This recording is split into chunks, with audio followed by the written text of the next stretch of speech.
gonna happen today? Is Verlander going to get traded? Head us. I'm about to take a nap, boys. Naps. Get these traded to go. I feel like everything happened between like 9:30 and 10:30, so now we're kind of just waiting on the. Yeah, we're gonna have a dead period for. We're gonna think of some other things to talk about and Oh, we gotta play. pull the hoop. Well, we got to talk about everything that's happened already. Yeah. True. Because, yeah, trade deadline streams have their ups and downs. Oh yeah. I should have brought up a map. Should have brought out the map. I don't know how many trades have happened today. Maybe like 2 or 3. 5. Oh, we did solid like 5 or 7. Yeah. Well, the Knicks already did 2. Yeah, they did. They did. Sixers did 1. Mavs did 1. So that's 4. Quentin Grimes is out of there. They did him dirty. He's just gonna rot in Detroit at this point. But No, Ewing theory. They're winning. They've won like 5 games without Cade. True. They won 4 with them. Yeah, they're on pace for 33 and 49. Really makes you Yeah, think. it could be a plane in the East. I mean, who knows? Anything. Oh, you should move the mic closer to your face. Perfect. There we go. At least he's teammates with his good old buddy Marcus Sasser now. Oh man, UH legend. Yes, That run was crazy. I like the move for Burks and Bojan because they get to go to a team like Burks was actually playing well for Detroit, but you know he's a role player. Knicks legend. And Knicks need like shooting, floor spacing. They need that for the playoffs because Jalen Brunson and Julius Randle, it can get clogged up real fast for them in the playoffs. Real fast. The Knicks are just compiled up with like elite role players. Like at least like 5 or 6 of them boys, and like if you put enough of them on one team, like 2 or 3 seed for sure. And I feel like all the cards are going to kind of fall into their favor after this deadline. Honestly, Cleveland right now though is what 15-16. They won 15-16, and half of those games Garland was out with a broken jaw and Evan Mobley wasn't playing. Now they're back. Cleveland Cleveland number 2. But they're doing it. LeBron to the Rockets. Well, that's funny. Hey, who says no? To the Rockets. Mikal Bridges to the Dallas Mavericks. You know, who says no? Sure. For our 1 first-round pick that we have available. Right. All right. That would be ass if we couldn't get him and y'all got him. Y'all get everything. Well, don't offer 5 first-round picks for someone that's not worth 5 first-round picks. You know. I love the parody tweets that are like Mikal Bridges is now worth 12 first-round picks per Nets sources. It just keeps going up and up and up. It's too good, dude. A lot of people thought the Nets were going to take like a step this season, but they didn't. And that was my thing with Mikal Bridges. They definitely took a step. I mean, back. Yeah, they took a step back. They took a step back. Took maybe 2 steps back. I mean, a lot of people thought they were going to be Mikal Bridges going to turn into this all-star, all-NBA player. I was like, I didn't see it. I just didn't see it. He's made a good leap, but I mean, he's a good player. Like we talked about on Zero Gravity, like he is peak health. Like he'll give you 82 games a year, like 83 even. 83. There you go. There you go. And who knows? Trade deadline deal. 83 games. The Rockets are like 2 or 3 games behind everybody else. Mikal Bridges, first player to play 84 games. Who knows? I'm sure that's probably already happened already. Noah in the chat. Hi, Noah. Noah. How's it going? Hey. He said, nice glasses, Tony. And then Eli said, are you hungover? No. So this neon light got sensitive eyes over here. Big sunglasses guy outside. Even when it's cloudy, raining, I'm going to wear sunglasses. Sure. I got sensitive eyes. So this neon light really fucks with my eyes when we record podcasts and whatnot. But, I power through. I'm a true professional. I don't let it affect me. I don't have to squint. I just power through for the 30 minutes to an hour that we're recording, However, we're going to be on the stream for 3 hours. I'm gonna get eye fatigue, boys. Like I gotta. I've been all too well, buddy. I know that. Yeah, we've been to use that excuse in the future. I haven't drank since. Let's call it Tuesday. We had pasta on Tuesday, so yeah, I haven't. Drank one glass of wine. I thought you were gonna try to big dog us and be like, I haven't drank since November, guys. I've been like, all right, well, hey. Look. I'm a truthful man. I had 1 glass of wine Tuesday. I had 3 glasses of wine on Monday. The pasta was really good. And I had a great Spanish Rioja wine. It's delicious. Yeah. Well, northern Spain Rioja. Ever heard of that? Nah, I can't relate. That's different tax bracket talk, dude. Yeah, It was a $21 bottle of wine, boys. All right. Hey, I go $2 chuck at Trader Joe's and call it a day, man. Oh, brother. It's not for me. I've never been to Trader Joe's, Let's but I'm see sure any it's other I'm sure it's moves. great. Trader Joe's is fine. It's pretty cheap. You can get a lot of stuff there. Great snacks at Trader Joe's. Oh yeah. We got a new notification. Let's see. Apollo Media says we are live. We are. Indeed. Good to know, guys. The stove is hot. Yeah, the stove is getting hot. Somebody turn it on. Preheat that bitch. We turned the wrong burner on. Yeah. So what do y'all think about the Gordon Hayward to the Oklahoma City Thunder? I don't think it moves the needle. Man. I don't think it moves the needle at all. But I mean, I could be wrong. They I need think size. 5 years ago, maybe. So what do you think their ceiling is before the trade? Because that's really what First it is. round exit. I think depending on who they play in the first round. Wow. If they were not because I'm like a hater, it's just that they have Chet, who's essentially a rookie at the Sure. center Mhm. spot. Nobody on that team has playoff experience outside of like Shea Gilgeous-Alexander and Lou Dort. You know what I'm saying? Like so, and then in the front court, they just have no before this Gordon Hayward move, and he doesn't move the needle no more. I just think that if they ran into Dallas or if they ran into Phoenix or even like maybe the Lakers, like I feel like they could lose because Anthony Davis is going to punk Chet up and down the court in the Okay. playoffs, you know? So I just think that's why it depends on the matchup. So it's not the year you're saying? Maybe It's next not, year? they need experience. Yeah, They need that is experience. true. They That need is true. size, they need experience, and I just don't feel like they have neither one. And in the playoffs, Shea, they're just going to load up on him and make everybody else beat them. I just feel like that. These Okay. 35-point games he's getting, I don't think it's gonna happen in the playoffs. He's So- like leading the league in free throws too. Yeah, Streets. I insane. do think maybe it elevates their ceiling to a Western Conference Finals appearance. I think they were Gordon definitely Hayward? yes. Hear Okay. me out. So All right. Shea, Chet, Jalen Williams, great core. They're all young, obviously. Well, Shea's not young. Shea is older than Luka Doncic. I would like to point that out. 8 months Yeah. older. So Shea's incredible on offense. He can carry a team to the first round by himself. You add Chet and Jalen Williams, it elevates you to probably, depending on your matchup, with if they're going to be the 1 or 2 seed, they're going to have a pretty favorable matchup, I would say. Like, I don't think they're going to get Phoenix in the first round. Maybe they get Dallas, and Dallas can do supernova stuff with Luka and Kyrie if they're healthy. That's the big caveat there if Dallas is healthy. Getting Gordon Hayward, though, adds another offensive stability piece to where if Jalen Williams isn't picking up the slack that night, Gordon Hayward can come in and give you mid-range buckets forever.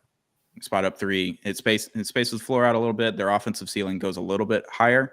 I don't think it moves the needle like dramatically, but I think it elevates them a little bit to have stability on offensive side and also the veteran presence that they don't have in the locker room right now because they are all young. They all are just they have no experience in the playoffs. Gordon Hayward has some with the Celtics and with Utah and everything. So I think it elevates it a little bit. I don't think it dramatically changes their scope, but like they're not going to be a finals team because of it. But they could. I think they would play Dallas in the first round if the playoffs were today. Like I just don't see Luka being outplayed by Shea. No. I don't see Kyrie being played by anybody on the roster, no matter what. And I feel like just the constant pick and roll actions they're going to put Chet in. I mean, they might win a game or two, but I just don't think that they're ready. I don't like Luka's in the playoffs. He's played Kawhi, Paul George, Chris Paul, Devin Booker. Like, what's Shea? Like, I'm not trying to be disrespectful, but it's just like I don't see it. I don't see it with them yet. Well, you're you saying know? like a more so we don't know yet kind of. I don't believe in their team because they're too young. That's what I'm saying. I believe in their talent. When they reach their, respective peaks, primes, then I'll be like, oh, they're dangerous. But I don't see it right now. Right now in 2024, I don't see it. Yeah. You know. Oh, man, Okay. Yeah, I don't hate it. I mean, the young Dallas Mavericks had the Clippers. Now if they play Sacramento, that's a different conversation. Yeah. They play Utah, it's a different conversation. But Right. I don't believe in the Lakers, Dallas. I don't think no. I don't see it. Yeah, Dallas is like a nightmare first round matchup. Not trying to gloat or anything. It's just Or a lot of Luka teams. in the playoffs is fucking crazy. Oh yeah. Like, he's Even gonna for give you 40, Minnesota, 10, and like 10. Yeah. Even Yeah. for If they Minnesota, can I would say go ahead. If Dallas can get a wing, that can actually play defense and provide a little bit of offense, then it looks a little bit scarier. I'm not saying that PJ Washington just helps with size on defense, and he scored 40 the other night, or like a week ago. How much or does he 43. I think it's like 13 and a half maybe, or maybe it's 16. I can't remember, but it's not terribly much. I think it's right around the 15.5. the MLE. Yeah, so it's the MLE roughly. So that would be a great Grant Williams swap. You put Grant Williams in a first. Oh yeah, I would get a Grant Williams. I remember when he was the marquee signing for the Dude. Dallas Mavericks, and I was like, I just didn't know how he was, and Well, apparently he's falling off a cliff versus how he started this season. the first like 10, 15 games of the season, I was like, holy shit, this was like the perfect signing, because he was hitting 50% from three, 55. Yeah, Like he was just Yeah, draining that's the same. every corner three for the first 2-3 weeks of the season, and then all of a sudden just fell off a cliff. maybe he's hurt. So Be playing hurt. he's lost like 30 pounds this season so far. So he wasn't used to playing 35 minutes a game, which is what the Mavericks needed, and hadn't worked out yet. Hasn't really worked out. Are He got tired Are you and high on crashed. Bobby Portis, or what's your situation with Bobby Portis? Oh, he's not being moved. So it looked like Milwaukee didn't want Grant Williams in a second round pick. They didn't think that was enough, which agreed. I mean, I can't argue with it. Yeah, like that's fair. So Bobby Portis would be a good, but I mean, we just traded for, I don't know. Gafford. Like the center doesn't. We already got our new center, so now we got Lively and Gafford. So it's like, all right, we're good. Like that clears it. I don't know if Bobby Portis is necessary now. Sure, it'd be great if he fills in for Grant Williams off the bench as the 4-5 kind of combo there. Provides size and a little bit of defense and spot up shooting, but I don't know if he necessarily is significantly better than Grant Williams. I think what you want to get rid of in your team is guys that can't dribble out the corner. Like when they get closed out hard on and they just can't do nothing with the ball. Like I feel like Grant Don't Williams get me is like started. Trevor. He's like Trevor Ariza. Like he's like the same type of cat. Like you need, like that's why I like the PJ Washington for you guys in theory, because he can put the ball down. He's athletic, catch lobs, he can defend, he's versatile, like, and he can shoot the three. But just having a guy that can only shoot, that's I don't like it, because when they not making shots, they're worthless. They're worthless. Like Tim Hardaway Jr. is awesome when he goes supernova and scores 20, 30, 40 off the bench. But any other aspect of the game, if you give him the ball, you're hoping that he's shooting, no matter if he's in a slump or not. Like you don't want him to do anything else. You don't want him to dribble. You don't want him to pass. You just want him to shoot the ball. And that's been a real problem in the last few games. Just a real problem. I don't know if y'all saw the game. I don't know how many games ago it was, but it was Tim Hardaway Jr. and he's in the corner, inbound pass. I think it was against the Magic last week, maybe. It's in the corner. We're up like 3, maybe 4. And he just we had 2 timeouts and they didn't take a timeout. He wouldn't scream timeout and he just traveled because he was just double teamed in the corner right off an inbound. When Luka's wide open, all he had to do was kind of just chuck it. No. He was looking to score. Took 4 steps and everyone's like, what the fuck? And everyone just starts looking at Jason Kidd. Like, why did we not take a timeout there? What was the purpose? Why did we not take a timeout? So, yeah. If you don't expect your player to travel in that situation, though. Yeah. No, just you don't throw expect it off a you leg don't. or throw it to Luka. Like, do literally anything other than take 4 pivot steps with 3 different feet. So, Joshua, I'm assuming you're a Rockets fan. Of course. Okay. What move coming up would you like to see or not see the Rockets make? Oof. I mean, Gafford was my main deal situation that I would fall in love with, but I mean, I'm not going to sit here and pray for Mikal Bridges when I know we'd have to give up so much. I mean, I'd be happy with a Hartenstein situation, someone we can plug and play and put in 15 minutes a game and get a big body in there. This team is clearly not good at shooting. So why don't we focus on getting boards, getting big men in the paint, actually a Capella type situation? That'd be sick. Yeah. I mean, but the thing is, it's what do you give up? I'm stumped on that. Jay Sean Tate in a couple seconds, Landale. No, nobody's moving. Nobody wants. I wouldn't trade me anybody. for Lindell. Like I don't see what we can offer to teams in order to make a splash today. I mean, in a perfect world, I'd love some crazy splash to happen today, but I don't think it's in the cards. That's cool. I like Gafford. I like the Gafford, like how you want everybody, because Gafford I always felt was underrated. Even when we had James Harden, I was looking at Gafford. I was like, I like Gafford's skill set, but and he has actually like a little floater. Like he, unlike Capella, who can't make a shot unless it's a dunk or layup, he has a floater, like a little, just a little bit of touch, and that's all you need around the rim. Oh yeah, yeah. I don't know how I would want the Rockets to target, to be honest. I just feel like it's no need for any brash decision, because as much as it would be nice to make the play in, as much as it would be nice to make the playoffs, I just don't feel like it's worth mortgaging anything to get to the playoffs. I just don't think that that's worth it. And I don't think that if you trade for Mikal Bridges, I don't feel like, now we might be a play-in team, playoff team, but then your ceiling is capped. Yeah, I was gonna say you're not winning much after he that. Has been in the league for 5 years. He's 27. Yeah. Jalen Green is 21, been in the league for 3 years. Like, the ceilings are not even. I don't understand how people don't see this. Like, I'm like, Mikal Bridges went to school for 4 years. Mm-hmm. He had to, because he was not good enough to come out at like 21. Yeah. Like Jalen Green, who came out at 19. So the ceilings are drastically different. The best comparison I give people is Brandon Ingram and Kyle Kuzma. When Brandon Ingram was a rookie and Kuzma was a rookie, 19 and 22, Kuzma looked better. Right. But now look at who is clearly the better player out of Ingram and Kuzma, because Kuzma has reached his ceiling.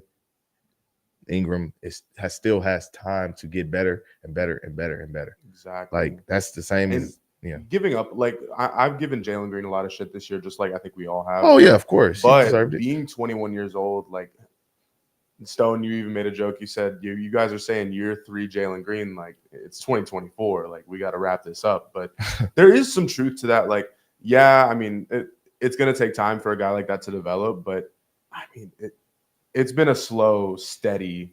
I mean, I don't want to say there's much improvement. There is clearly something going on, but Jalen Green is not worth giving up on at this point, and especially for Mikal Bridges, I don't see it. You get 5 years of a guy's prime versus potentially 10 to 12. I mean, I don't know. What do I know? Noah says Jalen for LeBron straight up. Oh yeah. Jalen for Doncic, straight up. Yeah, like, no, I don't want LeBron. If we're gonna trade Jalen, let's trade for Jokic. Like, let's get Jokic in here. Let's get somebody with some youth and less injuries on him. Let's get Jokic in here. Put Sengun Jordan for a second rounder. Throw in prime Jordan. Yeah, we just gotta go back to 1984. Dude. I'm acting as a sponge. By the end of this stream, I'm gonna be like the Will Hunting of basketball. I'll be like doing equations on like on a chalkboard and stuff. I doubt that you don't know anything. Know your stuff. You're gonna know your stuff for sure. But baseball is give like yourself enough credit, man. Like, I know you got something in there. You got something to give. It's just, don't ask me who I think we should trade, because I have no reasonable trade. Garrett's just there. Garrett's just there. I am just here, man. You know what? Like, I'm learning. For the vibes. You could learn a thing or two. Why don't you stick around, Noah? Oh yeah. Why don't you stick around? You might learn a thing or two. I did. I woke up and saw that Buddy Hield got traded to the Sixers. I know that. Yeah. That's good for them. That's a good move. Yeah, it is a good move. That everybody's saying, like, I think, not to bring him up, but Stephen A. Smith made a good point. Like, he was like, if you can go for it with Embiid this year, you go for it. You don't wait till next season, because he might get hurt next season. So when he comes back, rust or not, go into the playoffs with him playing, and let him knock off the rust in the playoffs healthy, rather than waiting until next season. Then he's gonna get hurt in November again. Like, and then you're gonna have the same process over and over again. And Hield is in a contract year, so squeeze that out as much as you can. I have a question. You can put the dunce hat on me. You don't know. I'll be like, Steven Adams trade. Why? You want to go out? You're okay. I'll make it quick. You're gonna need someone like that eventually. I wish we could have gotten an immediate impact guy now, but I mean, I don't mind waiting, a year for Steven Adams, knowing that he can give me 10 and 10 and be a big ass body on the floor for 25 minutes a night. I mean, we did give up a lot per se. I mean, 3 seconds. Like, I don't know what it is. The past couple of years, second rounders have like low key been like worth a little more than they used to be. Maybe it's because I play way too much my GM on 2K, but for whatever reason, like I've been noticing, like even the teams that do kind of spread their second round picks out and just like hand them out like candy, like you're still seeing Jokic guys get picked. You're still seeing like Herb Jones get like people who still make impact on teams, but aren't the immediate stars, that we focus on in the draft. So I mean, the league itself is just getting deeper and deeper, and especially like I don't like the whole extending the draft situation. What they're doing with the 2-day draft, I wish they would make it like a 4-round draft and kind of either expand the G League. I don't want to say like a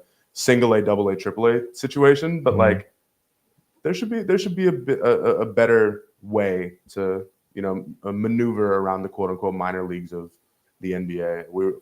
Me and Stone were just talking about on Zero Gravity. I said the G League Ignite is a failure, like strictly based on record. Like last year they were 11-21. As of a week ago, they were like 0-13. Like I get that it's a quote unquote weak draft class, but like the results you're seeing out of the G League Ignite, like there's got to be a better way. They just let them do anything. No, like that's it. It's so weird. For your Steven Adams question, I would say I like it.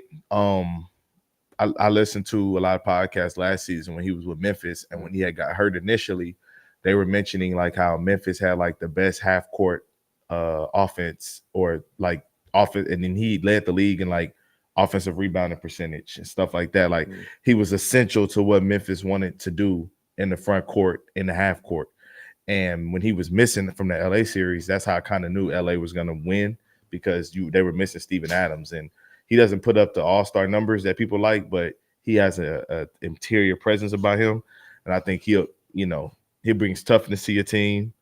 When Sengun is having a struggle matchup against a Jonas, against a Sabonis, anybody that's kind of bigger than him, you could put Steven Adams in there, and Steven Adams still got springy. Even if I don't think this injury is going to like affect his athleticism that much. So no, and he'll be playing for a contract next season. So there you go. So when Steven Adams is healthy, it's what we need. Yeah, I believe so. Yeah. Okay. Yeah, All and right. you can still manage his minutes. Yeah. I thought maybe Yeah, it was Streets was saying it was because we're trying to trade up or trade for someone bigger, start bigger. But I don't know. Who knows? Steven Adams Using what is he, Steven like, Adams? What is he? 30, 31? 30. Like Yeah. he's got a couple years. He's 30. He'll be all right. Yeah. Essentially, the Rockets got their pick back that they traded for James Harden, because the pick that they There you go. traded Oklahoma City for James Harden was Steven Adams. So That's they just got great. that pick back, All right. essentially. Yeah. All right. Yeah, I I think like it was Steven Adams. it was a good move for next year. It sucks that it doesn't Yeah. impact your team this year, and who knows what happens this offseason and what trades can happen and what superstar gets unhappy and what you can end up doing with that. Yeah, and like you said, Bryson, I think you could start Şengün and Adams in those games that you have the bigger body center, like Embiid, Jokic, like Jonas Valanciunas. Hey, there he is. There's Oh, Sean. Knicks fan. What's up? Knicks fan. Howdy. Yeah. What's up, man? So this is our guy Sean from the Knicks Wall. I used to hang out and tweet games with the Knicks Wall a couple years ago, and this kid's a superstar. Diehard Knicks fan, lives and dies by him. Sean, welcome to the show, Paula Media. Welcome. I'm honored to What's up, be bro? here. Man. I'm honored to be here. Stone is underselling himself, but I know you guys know that already. Stone is a Knicks Wall legend. Stone showed me the ropes in this whole sports media thing, and I'm really honored to be here, especially on a day like today. Hope you guys are having a great one. Oh yeah. Hey man, likewise. It's a great day. It's a great day. Stove is So, Sean- Stove is kind of cold right now, but Yeah. Stove is heating up. It got up to slowly. 250, and now we're kind of Yeah. pushing it back down. It was getting there. That's So, Sean, the Knicks obviously made a handful of trades here. Two, really. It's one trade, but two One trades trade. all at the same time.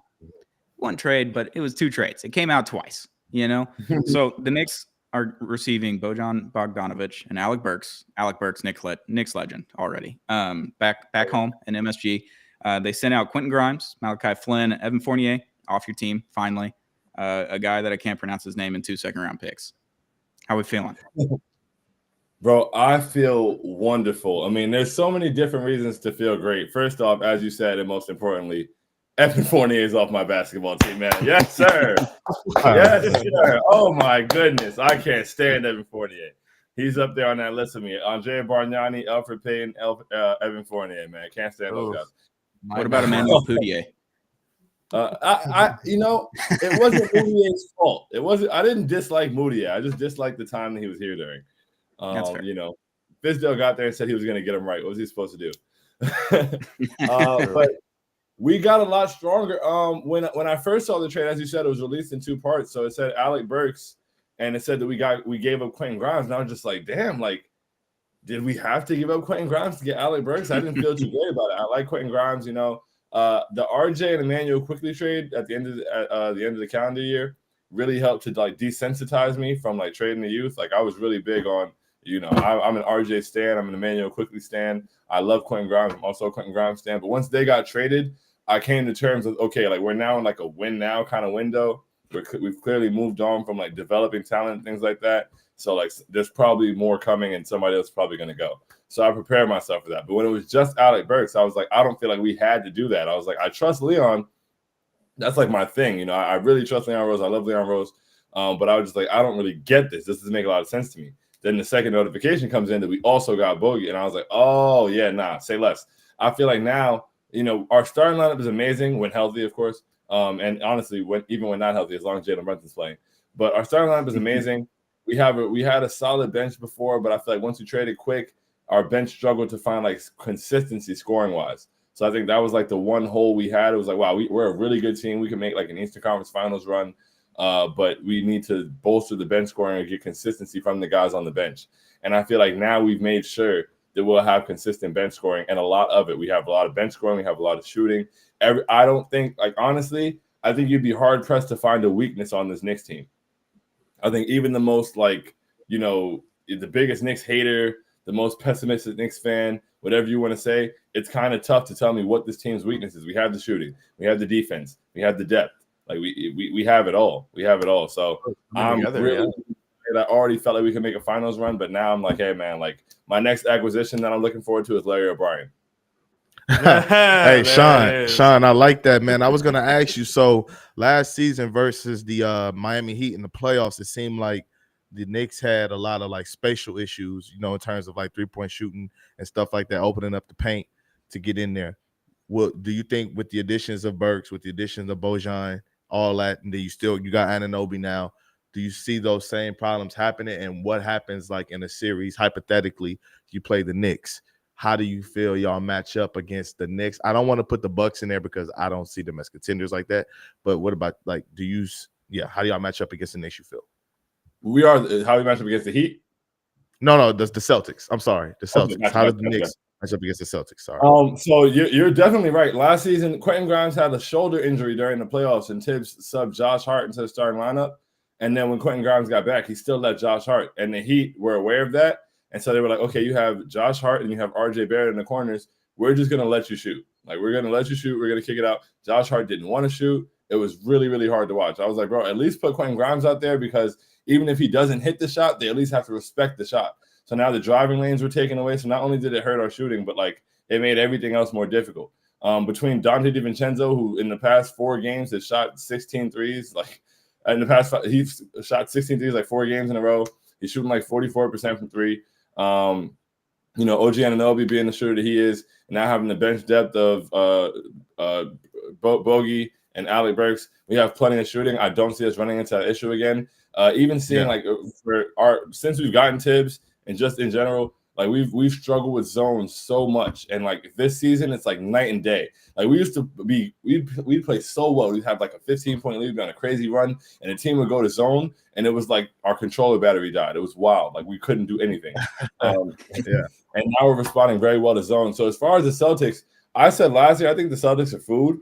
I think there's a lot of can I curse on here? Yeah, absolutely. Of course, my man. Got it. There's a lot of bitch over in Boston. Like they got a bitch ass player problem. Yeah, they shoot a lot of threes and they don't get to the rim. They don't get to the rim at all. They shoot a ton of threes. And that is my biggest worry. That is like I feel like the Achilles heel of the Knicks defensive scheme is that Tibbs is always protecting the basket. So pick and pop bigs give us an issue. So like Kristaps being able to stretch the floor is like the biggest matchup problem we had earlier this season with them. But that was before we had this iteration of this team. I'm ready to go. I'm ready to go. I'm ready to put OG on Jason Tatum and see what he's really made of. I'm ready to make Jaylen Brown go left. You know, I'm ready to let's see if Kristaps makes it to the end of the season. I'm ready. I think we match up pretty well with the Celtics. I really like that, man. I really like that analysis. When Embiid gets back, do you see is there any team in the East that you like? Okay, this team might be a fucking problem. I recently said after because at first I was like I think the Eastern Conference is food, but then we played the Nuggets fully healthy and beat them by 40, and I was like, oh wait, my crazy. Bad. I was like, the entire NBA is food. So I've been calling the NBA the National Buffet Association because I look around and all I see is food. Nobody intimidates me. I'd rather see the Celtics later. I'd rather see them in the Eastern Conference Finals. I want to put myself in position to run into the Celtics I don't want to run into the Celtics second round, first round. I think that's the strongest team. I think the Bucks took themselves out by hiring Doc Rivers. Thank you. You guys are yes.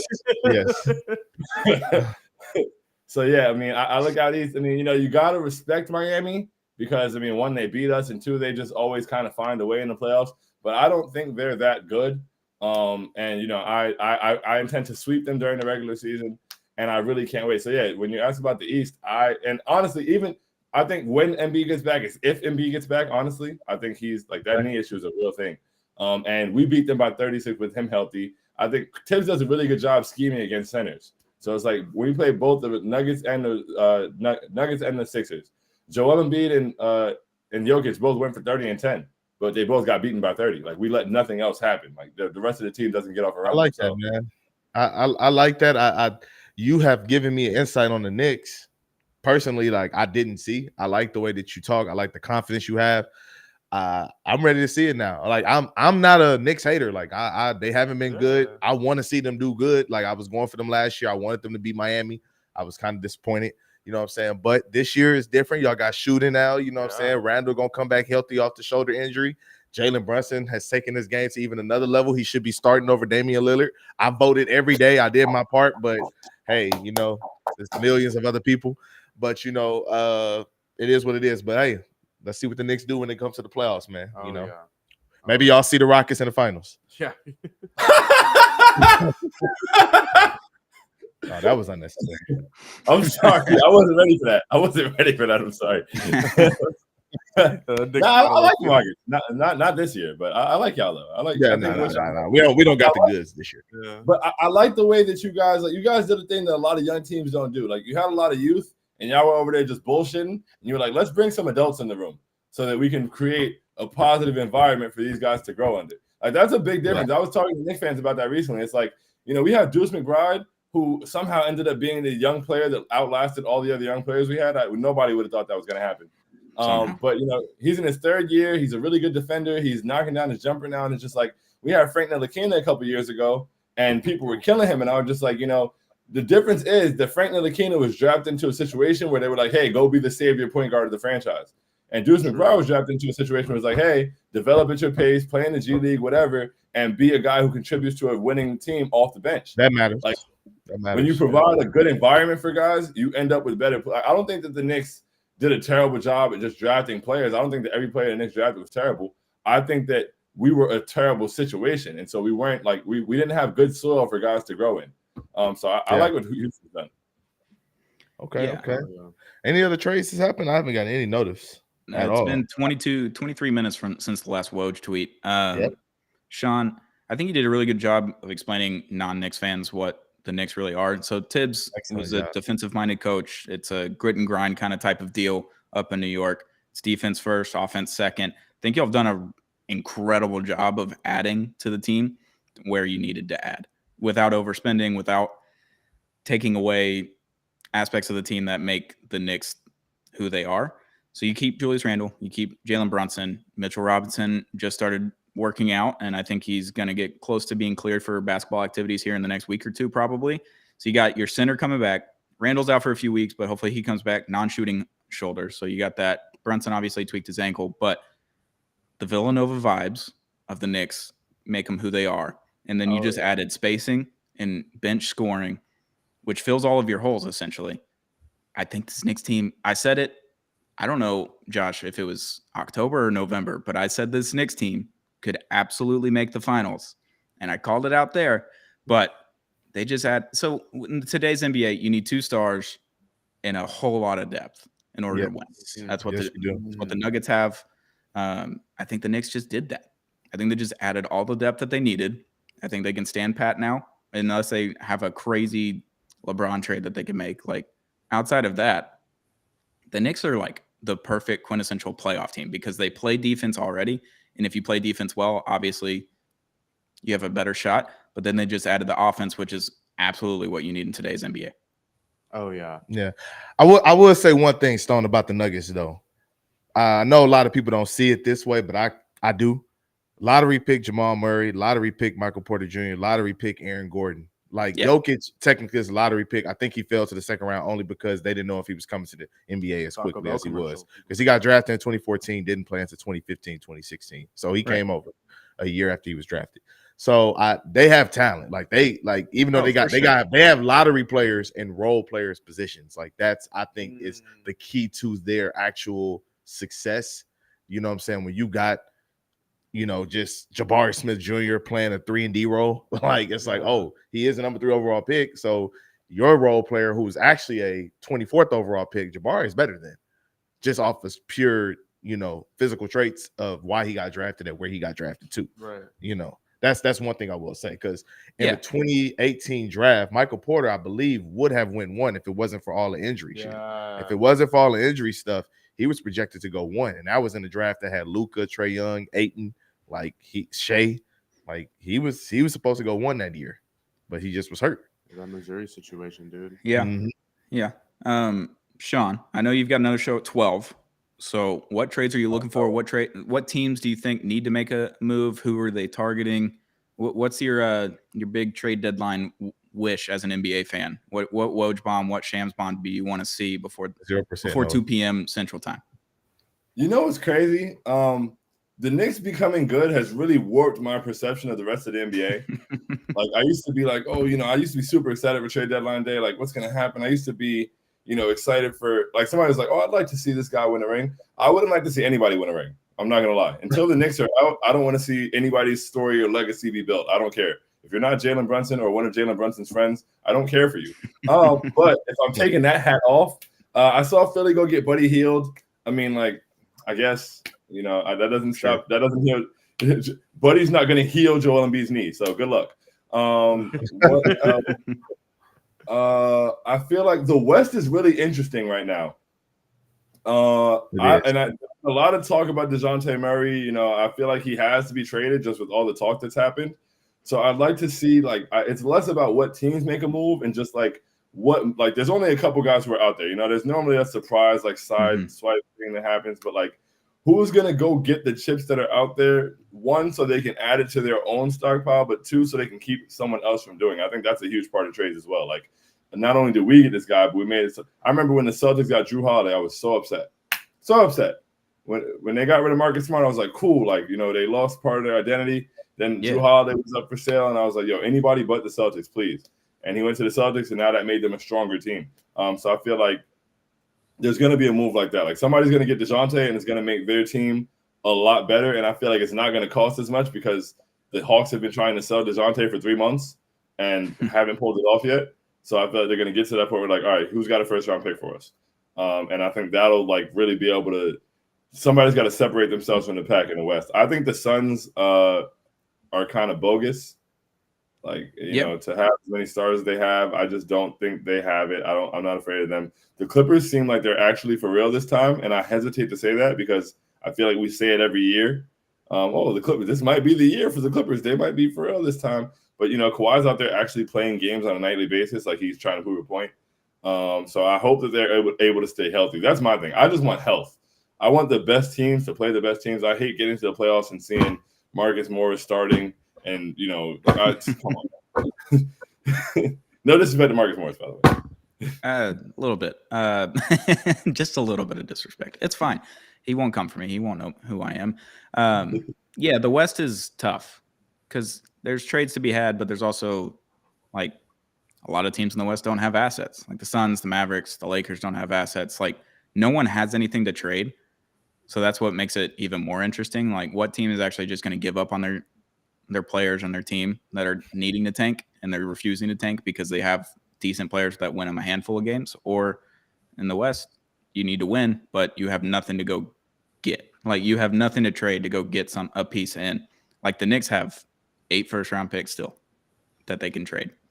In this offseason, they could get whoever they wanted, basically, if they wanted to make a trade and bring in another star to surround Jalen Brunson, and maybe it's a Julius Randle for said star. I don't know what it's going to end up being, or if there is going to be anything. Depends what happens with the Knicks this season. But yeah, trade deadline, we're a little slow right now. 30 minutes since the last tweet from Woj, which was mainly just a compensation update on the Gordon Hayward trade. So I'm hoping something happens here in the next couple hours. I think something will happen. I haven't seen anything come across my timeline that is inkling at it. Obviously, Mavericks are going to make another trade. I don't know what it's going to be. So Who do you want?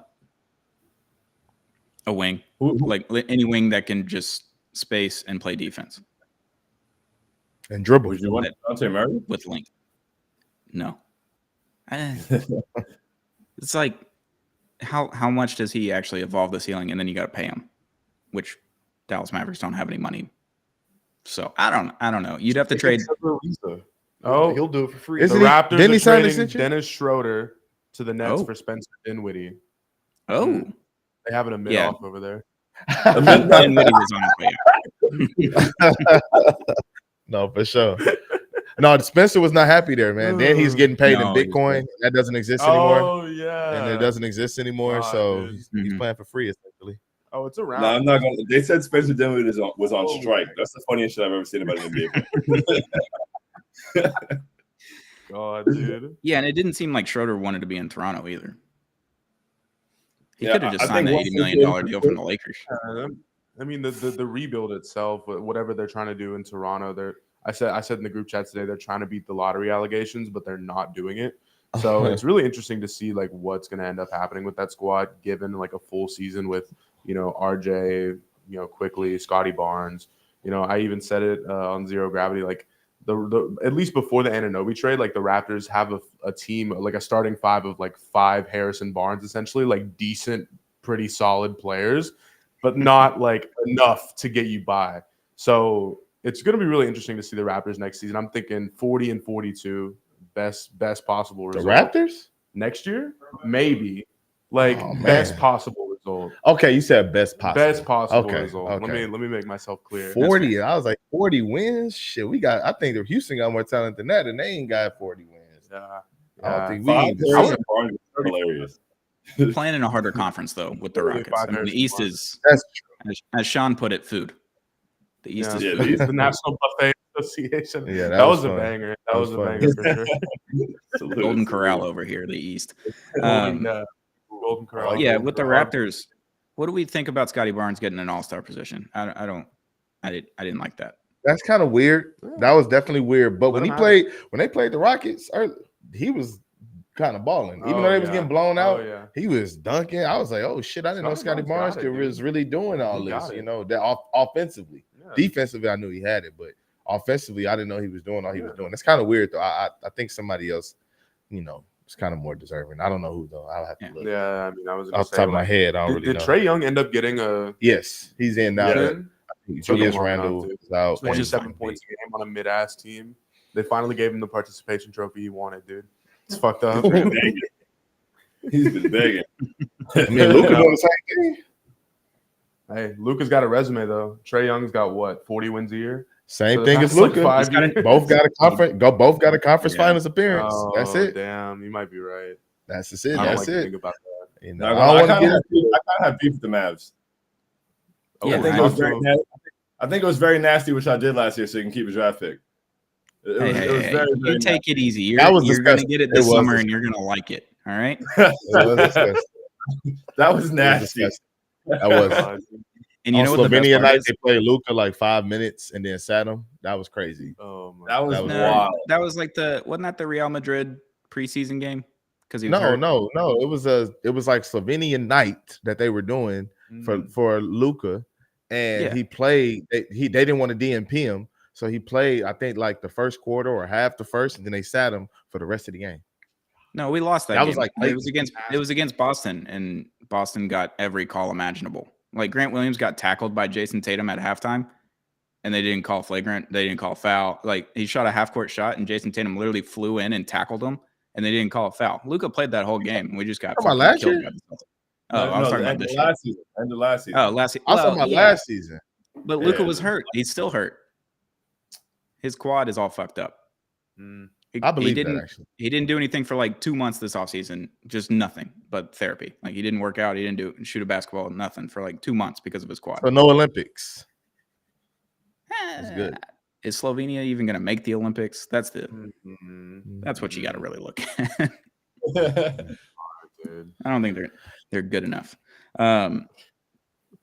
Yeah, Sean. Before you go, I want you to just walk me through your thought process when the OG Anunoby trade went through, because I follow you on Twitter. I know Knicks fans follow you on Twitter. You're a legend with the Knicks wall. You're a legend with Knicks fans. You were going through it. You were going through it with RJ and Emmanuel leaving the team and heading up to Toronto and getting OG in and not knowing what OG was actually going to be for the Knicks, because he's Tibbs' wet dream. I've been saying it on Zero Gravity for months now. So walk us through your thought process, trading your young players. And as fans, I think we gravitate towards our players on our teams and think that they're better than they actually are. And that's not disrespecting to RJ. Emmanuel quickly is very good, an incredible sixth man, incredible bench scorer, but Another trade. Oh, Yeah. Another trade. Well, same two teams. Dennis Smith Jr. is heading to Toronto. Thaddeus Young is coming to the Nets. So it's Let's like you go. said, it's a mid-off. Oh, It's a mid-off. It's a mid-off. They still let's have go. Hey, we're gonna respect Dennis Smith Jr. on my watch. Knicks legend, Mavs legend. That's my guy. Wow, Toronto is just a team full of my guys. Let's go. Go get Obi. big vibe team. Kobe. Big vibe team for sure. But that's a great segue, honestly. So yeah, that was a rough morning for me. Like I woke up to some rough news. I wasn't having like a great day, you know. I woke up, my mom called me, and I got some rough news, and I was just like, damn, and I was sad. And then I hung up the phone, and as I hung up the phone, my phone was blowing up, and I saw the notification, and I saw that RJ Barrett was traded for OJ. I was like, no way. Then I opened the notification to see RJ Barrett and Emmanuel quickly, and I was like, oh, say less. I'm going back to sleep. This is a bad dream. I was like, this doesn't even make sense. There's no way I woke up like this. This is a very aggressive start to the day. And then I realized it was real. And yeah, there were a lot of emotions. I don't step away from anything I necessarily said. OG has been amazing. OG is an excellent defender. OG is starting to look more confident offensively. I hope his elbow gets right. I'm a little nervous about that. He's missed the past couple of games. They said it was day to day. Now it's week to week. Now he's just out.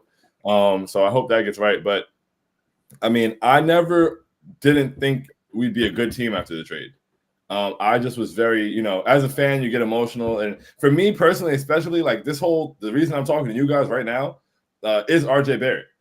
I've always been a big Knicks fan. I live in South Florida most of my life. So like, that was pretty much my identity. My friends would mute me for talking about the Knicks too much. And then when we got the third pick in the lottery and like that, around that time, when we were getting RJ, I was just like, I want to get like more involved. Like I want to like cover the Knicks. I want to talk about the Knicks, blah, blah, blah. So I just got on with the Knicks wall. I flew up to New York for my first time going to New York as an adult was because I felt like I had to be at RJ Barrett's first game at the Garden. Like I felt like I had to be a part of this. I was like, we finally got a blue chip prospect. So I got really invested. And then, Emmanuel Quickly is also my guy. Like they were literally my two favorite players in the league. So it's like, them two getting traded, it was just a lot for me. It was like, damn.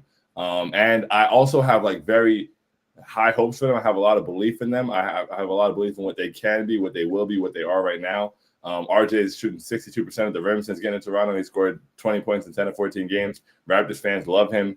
Quicker's over there getting, 17.11 assists, double-doubles, and running the offense for real for the first time. So I think as time goes on, they get an offseason together, get more time to gel. I think it's going to go really well for them. So I think they'll be great. But I think OG, as Stone said, like really is the perfect Tibbs player. Like I knew that he was a great defender, but like him getting here, like there was a game first of all, we played the first game New Year's Day against the Wolves. And he had stretches of the game where he was locking up Anthony Edwards and then stretches of the games where he was locking up Karl Towns. And I was like, hold on. Like, this guy locks up everybody, like whoever you put him on. Then we played the Bulls. And there was one possession where he was guarding DeMar DeRozan. He fought through a screen, got over the screen, then got over the screen again, then forced DeMar to pick his dribble up, and then DeMar picked his dribble up, kicked it out to the other wing, and OG closed out and contested the shot of the guy who shot the ball off one pass. And I was just like, yo, this is not normal. Like, you know, he has a Darrell Revis, Sauce Gardner level defensive impact. Like, he shuts down his Let's calm down on the Sauce talk, all right? No. Bingley better anyway. Two-time first-team All-Pro in his first 2 seasons, never before done. Come on, man. Right. Respect Sauce Gardner. Hey, he can't lock up my Dolphins. That's all I know. Bingley better. Yeah, sorry. I mean, sorry like, to be the bearer of bad news. So he can't lock up your Dolphins, but then when we play y'all and he locks y'all up, the story is, oh, well, it wasn't Tua throwing the ball. Like, hey, man, come on. He locked up Tyreek Hill. It's okay. No, he didn't. You guys threw a fade route to a 5'7" receiver. Over Yeah, a you know what happened? player. You know what happened? He held. The whole jersey's off his back. Oh, here we go. Here we go. It's a 5-yard hold. Did you watch it? Did you see the clip? It was a perfectly thrown ball. He just got held. That's all it was. It's all right. It's fine. Enjoy Zach Wilson, though. It's fine. Listen, man. Hey, you know what? My bad. I forgot how much I don't want to talk about football. Me either. I don't either. It's okay, Sean. Thanks for reminding me. Drop that one. But yeah, no. OG really is able to shut down the entire side of the court, and have just a huge impact defensively. And then now he's not like the greatest at creating a shot or like playing off the dribble, but he doesn't have the greatest handle, I should say. But he's able to create a shot. He has a mid range that he's really comfortable getting to.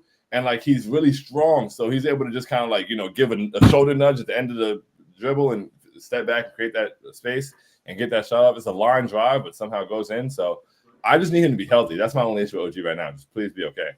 But yeah, no, we want him back. We want him and Randall back. Let's get the Knicks at full strength. Get Mitchell Robinson back on the court. The boys are cooking. The boys are cooking up in New York. I love it. I love it. Well, Sean, I know you've got another show to hop on at 12, so we're going to let you go here. Thank you for popping on. Thank you for joining the stream. Thank you for talking Knicks. Keep being a legend. You can follow him at I Hate Sean, right, on Twitter? Already did. Hey, look, I'm going to tell you right now. That's SHAUN, not the normal Sean. It's SHAWN or SHAUN. I Hate Sean. And thank you guys for having me. Stone, you already know the vibes forever. And nice to meet you guys. I love the vibe here. You guys, it seems like I'm down anytime. Anytime you guys need Knicks perspective or whatever, hit me. Hell yeah. Yeah. Hey, y'all, I'm Red Nation Blogger, man. So just follow me back. Red Nation Blogger, got you right now. Yes, sir. Now, see, that's good because I like what y'all got going on with Houston. So I like that I can tap in now and get that perspective. Hell yeah. Yes, sir. That's nasty. For sure, Sean. But you're a legend, dude. Keep doing what you're doing. Post-game prosperity. Hope there's a lot more of those this year. So keep grinding. They're prosperous. All right, you guys have a great one, man. Appreciate you. Later. See you, See you, man. Sean. Later. Got immaculate vibes. All he had to do is say orange and blue skies, and that would have been the most. That's what Stephen A. do. God. Yeah, no, it is All kind of right, refreshing to hear someone who actually likes a great team at the moment. Yeah. And He how has some happy good they are. terms. He has some good terms too. National Buffet Association. National Buffet, that was I'm definitely still in that. Mhm. The last time I felt like that guys was incredible. the 2018 Rockets. That was the last time I felt. Yeah. That was the last Don't time even I say felt. the word hamstring around me. I will kill myself. Start tweaking. Yeah, man. Yeah. I'm telling you, man. It's when it was a stretch. They had a 5-game losing streak that year, but Chris Paul didn't play, and everybody was just making jokes. I was like, enjoy it because when Chris Paul come back, This is gonna come back. it's 50. I was like, we're gonna go on. Then he came back. They won another 20 in a row. I was like, I told y'all, like, Man. enjoy it while it lasts. feel I like got a beef to pick with NBA players. They keep hitting the Mavericks in the nose. They've broken 3 noses in the last week. Oh my God. What's Derek happening? Lively, Maxi Kleber, and Luka Doncic all broken noses in the last week. Oh my God. Yo, People just Maxie keep had like a punching. bad injury. Was that a year or two ago? He's never recovered since. He's never been on the court consistently since. He got Like hurt 2 years last ago, year. right? He got hurt last year. It's like his hamstring or okay, something. He just didn't play a lot. And then this year to start the season, he like dislocated his pinky toe and it just like would never go back. So he missed Ooh. like 35 games. It was the weirdest thing. But he came back and he's been pretty good recently. I will say. He's been decent. He's hitting the spot up threes. He's playing good defense. He's a good defender. He's a better defender than I thought he was. Yeah. Much No, better he defender than I thought he Northwest. He was the anchor for that 2022 team that made the Western Conference Finals. Like, he was just locking up people and hitting every spot up three. It was the craziest thing. Maxi Kleber being an anchor is crazy, but he did it. Preposterous. That That's what I'm saying. Like that's like Davis dude. Bertans. Like that's like Davis Bertans anchoring the defense. I was don't, like, don't remind me of him. yeah, Davis do it, Bertans. yes. Oh my It's the goodness. fucking worst. Davis We've all Bertans, seen you know, that day. just Davis Bertans just getting traded around, passed around. Yeah, he's getting passed. is he still on that same contract that he signed with the Wizards, or who gave him that No. crazy Yeah, contract? he signed it with the Wizards, got traded Then to he got traded Dallas, to Dallas. and he Yeah, was Oklahoma like City. decent during that 2022 season when he got there. Spencer Dinwiddie and him like were actually good at basketball, which was fun for a period of time. And then the next season happened, and everybody sucked except for Luka. And then they traded for Kyrie, and then no one could stay on the court. So it's fine. You know, I'm fine. Everything's fine. God, they really did say Dinwiddie's on strike. Yeah, they did. I saw that like a Incredible. month or so ago. They were saying he was nasty. yeah, man, he was struggling. Detroit Pistons are waiving Joe Harris. Did he waive back? He hasn't been the same since he hurt his wrist in that Oh. Nets 21 Yeah. series. Yeah, it's been a long What, the time. playoffs. Well, the 'Cause, the yeah. Pistons have, I think they have, after they waived Joe Harris, I think that they have 17 guys on their team. So something's got to give. They're gonna have to move somebody around or something. I don't know. Man, they got 17 people on the I roster. think so. I saw it was 18 like as of an hour ago. And Their I record is so think bad they should be allowed to play 6 on I 5. should literally Like they should be able to play 6 on and they'll 5. still win only 30 games. Yeah, you know, and just see how it goes because 5 on 5 is God, clearly not working the out for Ewing them. theory, it's so damn All right, Noah hit the chat a while ago when Sean was on, but I didn't want to make Sean talk about it. Genuine question. Sorry if y'all have already covered this. What are the chances of LeBron actually getting moved? I think it's incredibly low since we 0. haven't seen anything Oh, yeah. in the last Like, since nothing. last Thursday. Because last Thursday there was that tweet from the LA reporter that's like literally never been wrong about any LeBron scoop, and he's always been early on it. So I was curious. You know, I thought there was a chance that Dallas could come in and swoop in on LeBron, maybe the Heat, maybe the Cavs, maybe the Knicks. You know, those were the 4 teams that I was like, that could actually, they have enough to trade for one season, like a half a season of LeBron, because I would assume he opts out and gets more money unless he can't find anywhere. And then he's like, I'll take my 51 and then force my way out. So I don't think LeBron's going to get traded, but I would absolutely love it if LeBron got traded. Chaos. He's in Chaos. LA. Yeah. His son plays at USC. His other kid is in Sierra Canyon playing basketball. His wife loves LA. His daughter loves. Like I just think from a pure family and business side, he's not moving. He's not leaving LA. That's Like, why I he was just- there in the first place. Yeah, like I don't think that it was ever, a winning reason why he went to LA, like a basketball on the court winning reason. Because if it was, he wouldn't have went to LA. Like that's just my opinion. Yeah. And then he won. So like it worked out. Yeah, he won, but It was a bubble championship. I get it. No, but I'm not like, even talking about I just was the gonna bubble. say, yeah, we're not It's doing not Mickey even Mouse about the shit right bubble. now. It's just about who he paired himself with to be like a co-star. I never believed. I don't believe in Anthony Davis. So it's like I just don't. If you watched him in New Orleans, you would know he doesn't have that dog. So I just don't know why he paired himself with him. And now he's Yeah. mad that he can't win. So he's not getting Maybe- traded though, to answer the question. Yeah, I hope so. I hope he does, because that would be the literal biggest trade in NBA history.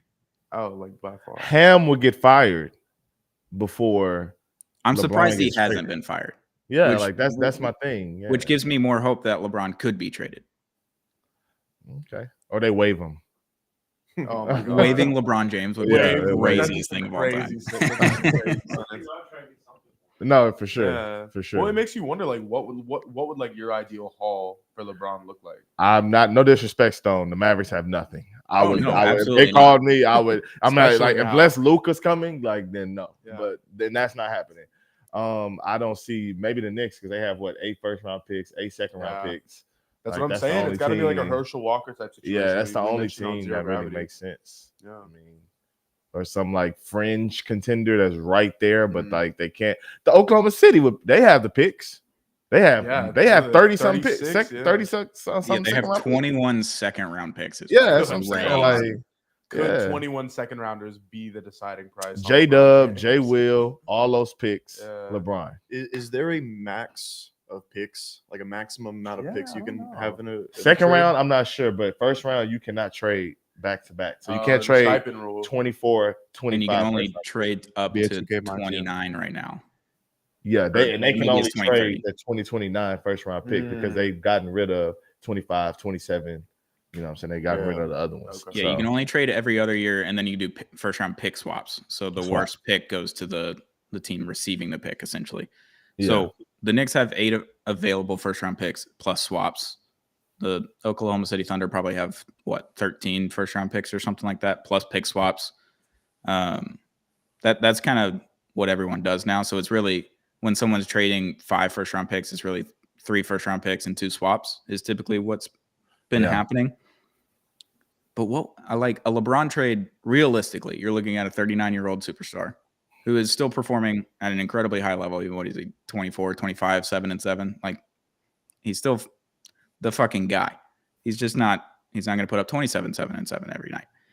He doesn't score as much. He looks to defer a little bit more.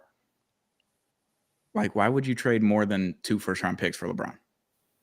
If you're not guaranteed for him to pick up his $51 million option for next season.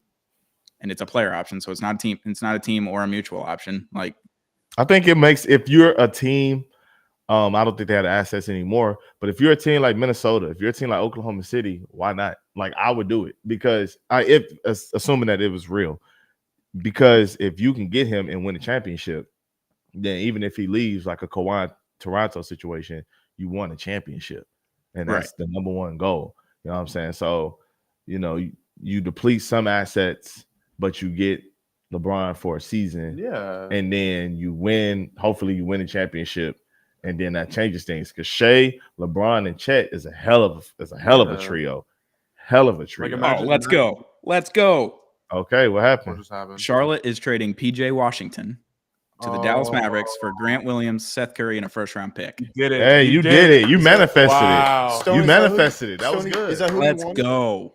Yeah, he definitely wanted him. Wow. Let's Damn, go. that's a good. That's a good That's trade, crazy. man. That's a really good trade. The Mavericks It- needed that. It sucks that you gave up the first-round pick. They're gonna pick up Joe Harris. Ooh. Mm. I like that. Talk. Has he even played basketball in like 2 years? I haven't. Every time someone he's mentions got his minutes. name, He's been with the Pistons, so He's we got don't hear minutes, much. but so I'm no, just he saying- hasn't. He has not played basketball this season then because he's been playing for the Pistons and they have not yeah. been playing basketball. He's a break in Um, case of emergency player. Go ahead. All right. Correct. So PJ Washington gives you the length, gives you a little bit of offensive firepower when he wants to, and also gives you the defense that you need. In the length. That's the perfect Grant Williams swap. You're getting rid of Grant Williams and you're bringing in PJ Washington. I know PJ Washington isn't like that great on threes, but at least he's good at offense. And I'm sure he's fine, going to. he's young. Yeah, he's young. It's the same contract essentially as Grant Williams, so that money's fine. You get rid of Seth Curry, who's been an absolute liability. Can't make a three and is a literal traffic cone on defense every time. Every time he gets on the court, I'm like, why are we even like considering playing him right now? I don't care how many people are available. Like if there's only 8 players available, you really only have 7 because Seth Curry is not a player. He's just not good at basketball anymore. I don't know what happened, but now the Hornets are just going to be rotting essentially in basketball purgatory / hell. I mean, yes, the Pistons and the Hornets are just. It's going to be years of this to come. I don't know. yeah. PJ Washington is exactly what you needed, but I don't like giving up the first round pick because now you don't have any other first round picks until the summer, and you only have 1, which kind of sucks. Yeah, You'll be Yeah. okay. it'll be all right. It'll be You'll okay. fine, but Just be a 4 seed and like have a home court first round series and like take that momentum in. if we just don't have to play the Clippers in the first 2 rounds, I'm chilling. I don't want to see the Clippers anywhere near this Mavericks team. They are the boogeyman. Oh yeah, at this point they are the literal boogeyman. I love what the Clippers are doing though, just being overall healthy for the first time like ever, and Yes. like having vibes out the ass. I kind of like this Clippers team, and if Harden can just make it to an NBA Finals, like I would love to see it. vibes I would love on to- lock. I would love That'd to be see it. so sick, dude.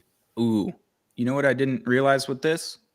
Josh Green still with the Mavericks. What, after everything? And Jaden Hardy. So we kept the two like relative young pieces that you're able to trade and get rid of to upgrade at another position, but you kept both of them. Josh Green's been really good the last 5 games. You can still potentially, I'm not trying to deplete the whole asset cabinet, but you can still potentially package those and get another key piece, veteran piece that because in the playoffs, you're going to play 7-8 people anyway, you know? So, I mean, this is the perfect time to now boost that roster as much as possible and go all in. Like I said, y'all will beat OKC. I don't care about Gordon Hayward. Like now I'm I was a little bit worried. Lightly protected 2027 first round. Yeah, lightly protected. Yeah. Okay, that's fine. So it's gonna be probably a top 5, top 10 protected pick. Which, if you're keeping Luka, and if it's lightly protected, wouldn't it be like top 20? Lightly protect, maybe it. I don't know. Maybe it's lottery. Protected. Maybe it's lottery protected. Okay. I don't know. We'll find out what that one is, but it's exactly what the Mavericks needed. Like they had to make a move to get more size, get more rebounding, get more defense. Because if Kyrie and Luka are playing together, your offense is fine. Like you don't even have to worry about anything. Because if one of them's off, the other one's probably on. Like the other night, Luka scored 19 points and we won by 20, 15, something. Or it ended up being 10 points at the end, but they were up by like 20 in the fourth quarter. And Luka only had 19 points. Then the next night, Luka and Kyrie both go off against the Nets. Kind of needed it, but no Derek Lively. If Derek Lively, Luka, and Kyrie are healthy, I feel very confident against most teams in the West. Oh, it's top 2 protected. Top 2. Oh, damn. That's what they mean by Lively. Okay, yeah, you were right. My bad. Yeah. Top 2 protected. Sheesh. But they kept Josh Green out of the trade because that's what was coming out last night and this morning is that Charlotte wanted a first-round pick and Josh Green in order to get PJ Washington, which I wouldn't have done because getting rid of Josh Green and then adding PJ Washington, that doesn't move the needle at all. At all. Just doesn't. But keeping Josh Green, because now you can do Kyrie, Luka, Josh Green, PJ Washington, Derek Lively when healthy, Daniel Gafford when not. That's a better team than it was 2 days ago. By far. Yeah. Yeah, Dallas making some moves, man. They I mean, technically they really don't have a choice. They want to keep Luka, you know, but they really, I like it. You got to do what you got to do when you have that player and you have that window, you know. Because I've been confused on Dallas for the longest, you know. I really have. It's been the war. So I'm not comparing Luka to LeBron, but there's situations with their first 6 years in the league, first 7 years in the league. Look, LeBron came in his rookie year, incredible, obviously, but Carmelo probably should have won the rookie of the year, but they went with the narrative. His second year, LeBron's just like supernova. He's one of the best players in the NBA. Luka did the same thing. His second, third year, he just is automatically one of the best players in the game. Now, 6 seasons in, you haven't done necessarily anything to help him. Kristaps Porzingis trade didn't work out because Porzingis wanted to be the number 1 or number 2 guy. He wasn't ready to be the number 3 or 4 guy like he is in Boston. Like Boston fans coming at Dallas fans for saying Kristaps Porzingis, like, how did you let this go? How did this not work? Why is this? Kristaps Porzingis wasn't that player yet. He learned how to be that player in Washington and learn to elevate his game and add pieces and be able to shoot on shorter defenders. Because when you watch him with the Knicks and the Mavericks, he would not shoot. Like, if he did shoot over a shorter defender, missed it every time.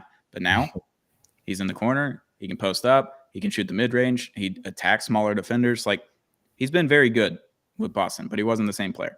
So that trade didn't work out. Then you ship him out for Spencer Dinwiddie and Davis Bertans, and somehow it worked, and you made the Western Conference Finals. I don't know how that happened, genuinely. Like, that team, Jalen Brunson wasn't the Knicks Jalen Brunson yet. He was getting there. He was getting closer, but wasn't the same kind of team, and Luka and Jalen Brunson kind of took them to where they needed to go that year. And then the next season is just a fucking dumpster fire. Absolute dumpster fire. You trade for Kyrie in hopes that it works out, but both Luka and Kyrie were like not healthy for the extended period of time that they were there last season. So that one didn't work out yet. But if they can stay healthy the second half of the season, 50 games in, 51 games in, they can just stay healthy.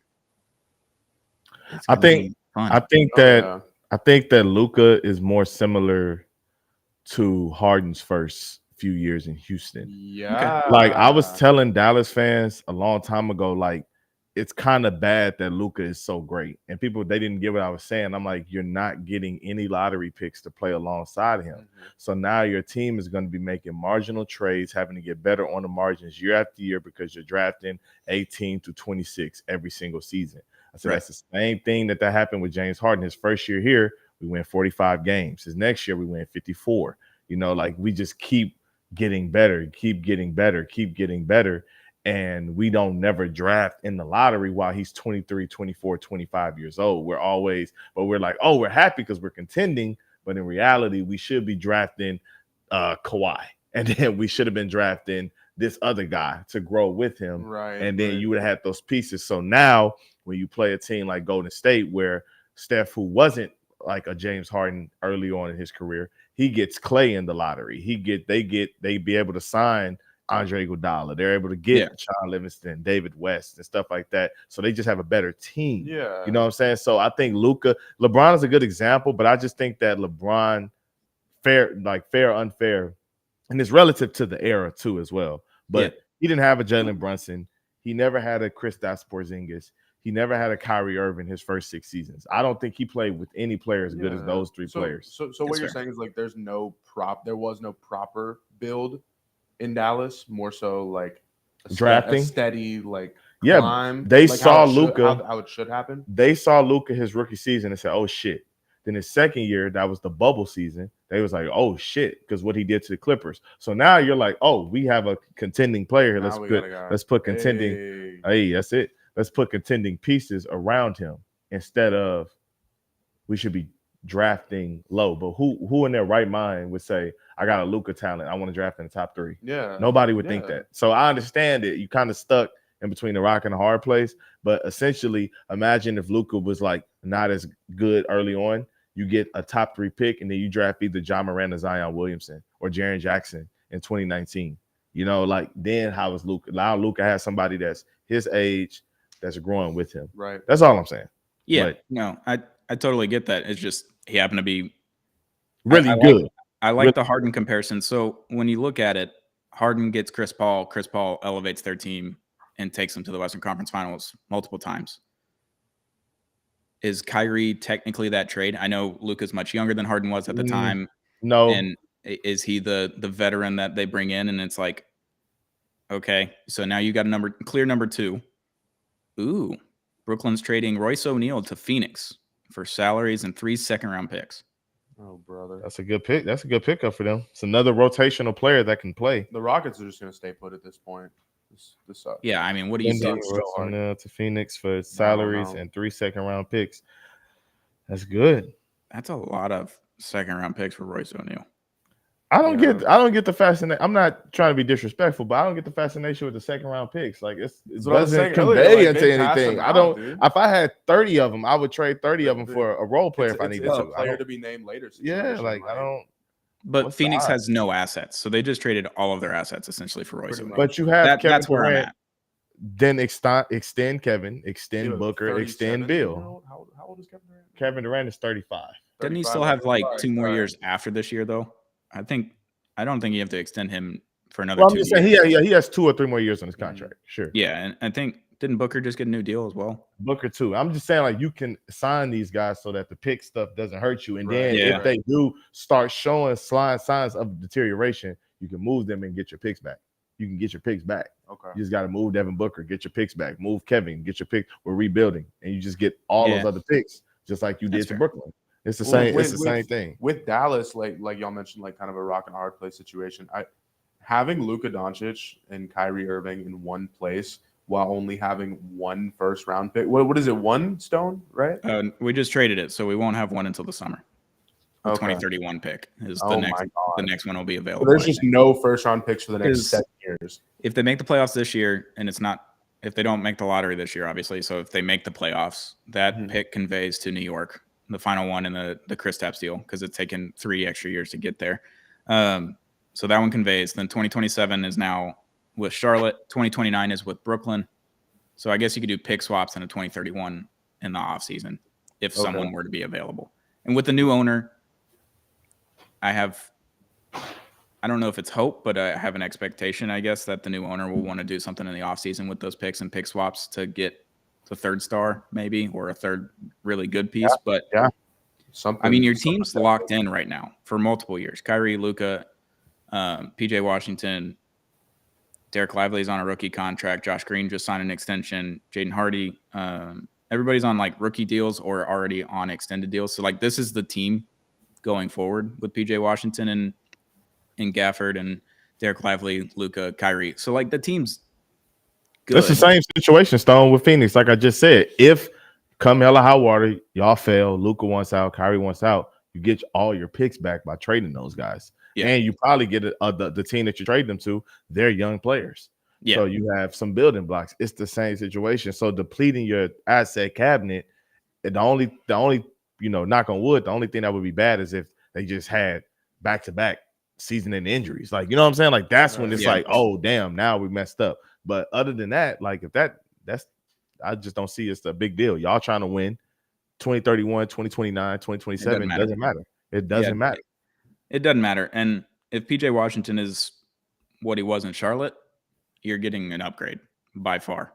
Oh, for sure. Grant Williams. Like Grant Williams has been awful at basketball. And he has a low ceiling. He's not athletic. If he cuts, he's not going to finish because I can block a shot. Like he's not gonna, you know what I mean? Like PJ Washington is an athletic specimen. He goes to the rim, people are gonna move. You know, like that's what you need. And with Grant Williams, when he was with Boston, everyone's like, oh, he's a defensive specialist. He can guard 1 through 4. He can even guard the 5 sometimes. He's guarding Giannis and locking him up. His Giannis lockup was more like 30 and 10. It's like LeBron. Whoever won the finals against LeBron, whoever was guarding LeBron ended up winning the finals MVP because they held LeBron to 30, 10, and 10 every game in the finals. He played much more under Ime than he did under Missoula. But I was saying that's a product of his environment, right? With Jason Tatum, Jaylen Brown, like they had pieces around him that were also incredible, like on-ball defenders. Yeah. So that when Grant Williams is defending it, you don't see the holes as much as in Dallas, where Luka and Kyrie aren't the best defenders, and Derek Lively was the last resort, and he's a rookie. He's 19 years old and was basically anchoring an NBA team. So on defense, so I think it works. Memphis is sending David Roddy to the Suns for a pick swap as part of a 3-week deal with Brooklyn and Phoenix. Yeah, known G Leaguer David Roddy. All right, sure. Why not? 10-day legend. Bring Why they say Roddy for their postseason rotation? Like when I hear Roddy, I'm like, that's the agent. Like you're not like he's not going to be in the postseason rotation. Like what are you talking about? It was like that Giants quarterback. What was his name this year? Tommy DeVito. The agent. The agent. Legend. Cutlets. That's funny as shit. I see what they were talking about the script because that dude couldn't look more Italian than that right there. The Asian dude, like that shit was crazy. Awesome. Yeah, the Asian. I was like, sheesh. Y'all go get some pizza. Y'all are carrying. I'll go get some pizza, man. Okay, bet. Yeah. Garrett, we can talk a little baseball because we had a comment from Pentium. He knows this is an NBA stream, but what are the odds the Astros sign Tuck or Breggs? We're looking into the minors. I'm going to put that at a hard 0.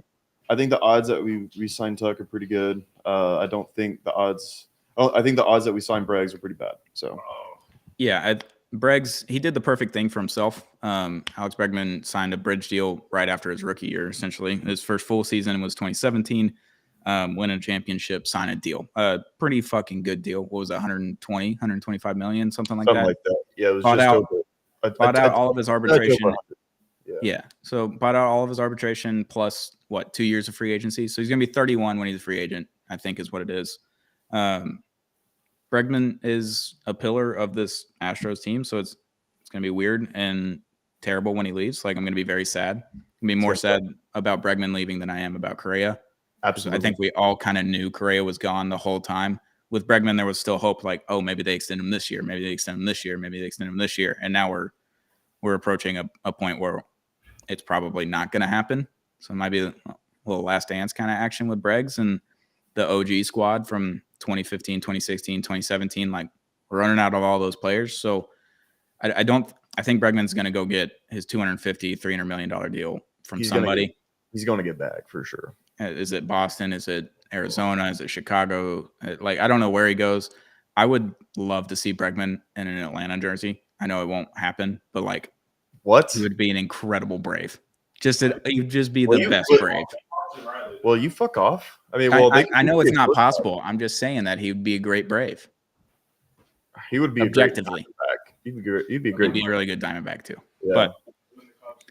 But he'd be a good Cub. he'd be a great Cub. Yeah, I think he'd be a really good Red Sox. I just hope my good friend Alex Bregman gets a bag no matter what.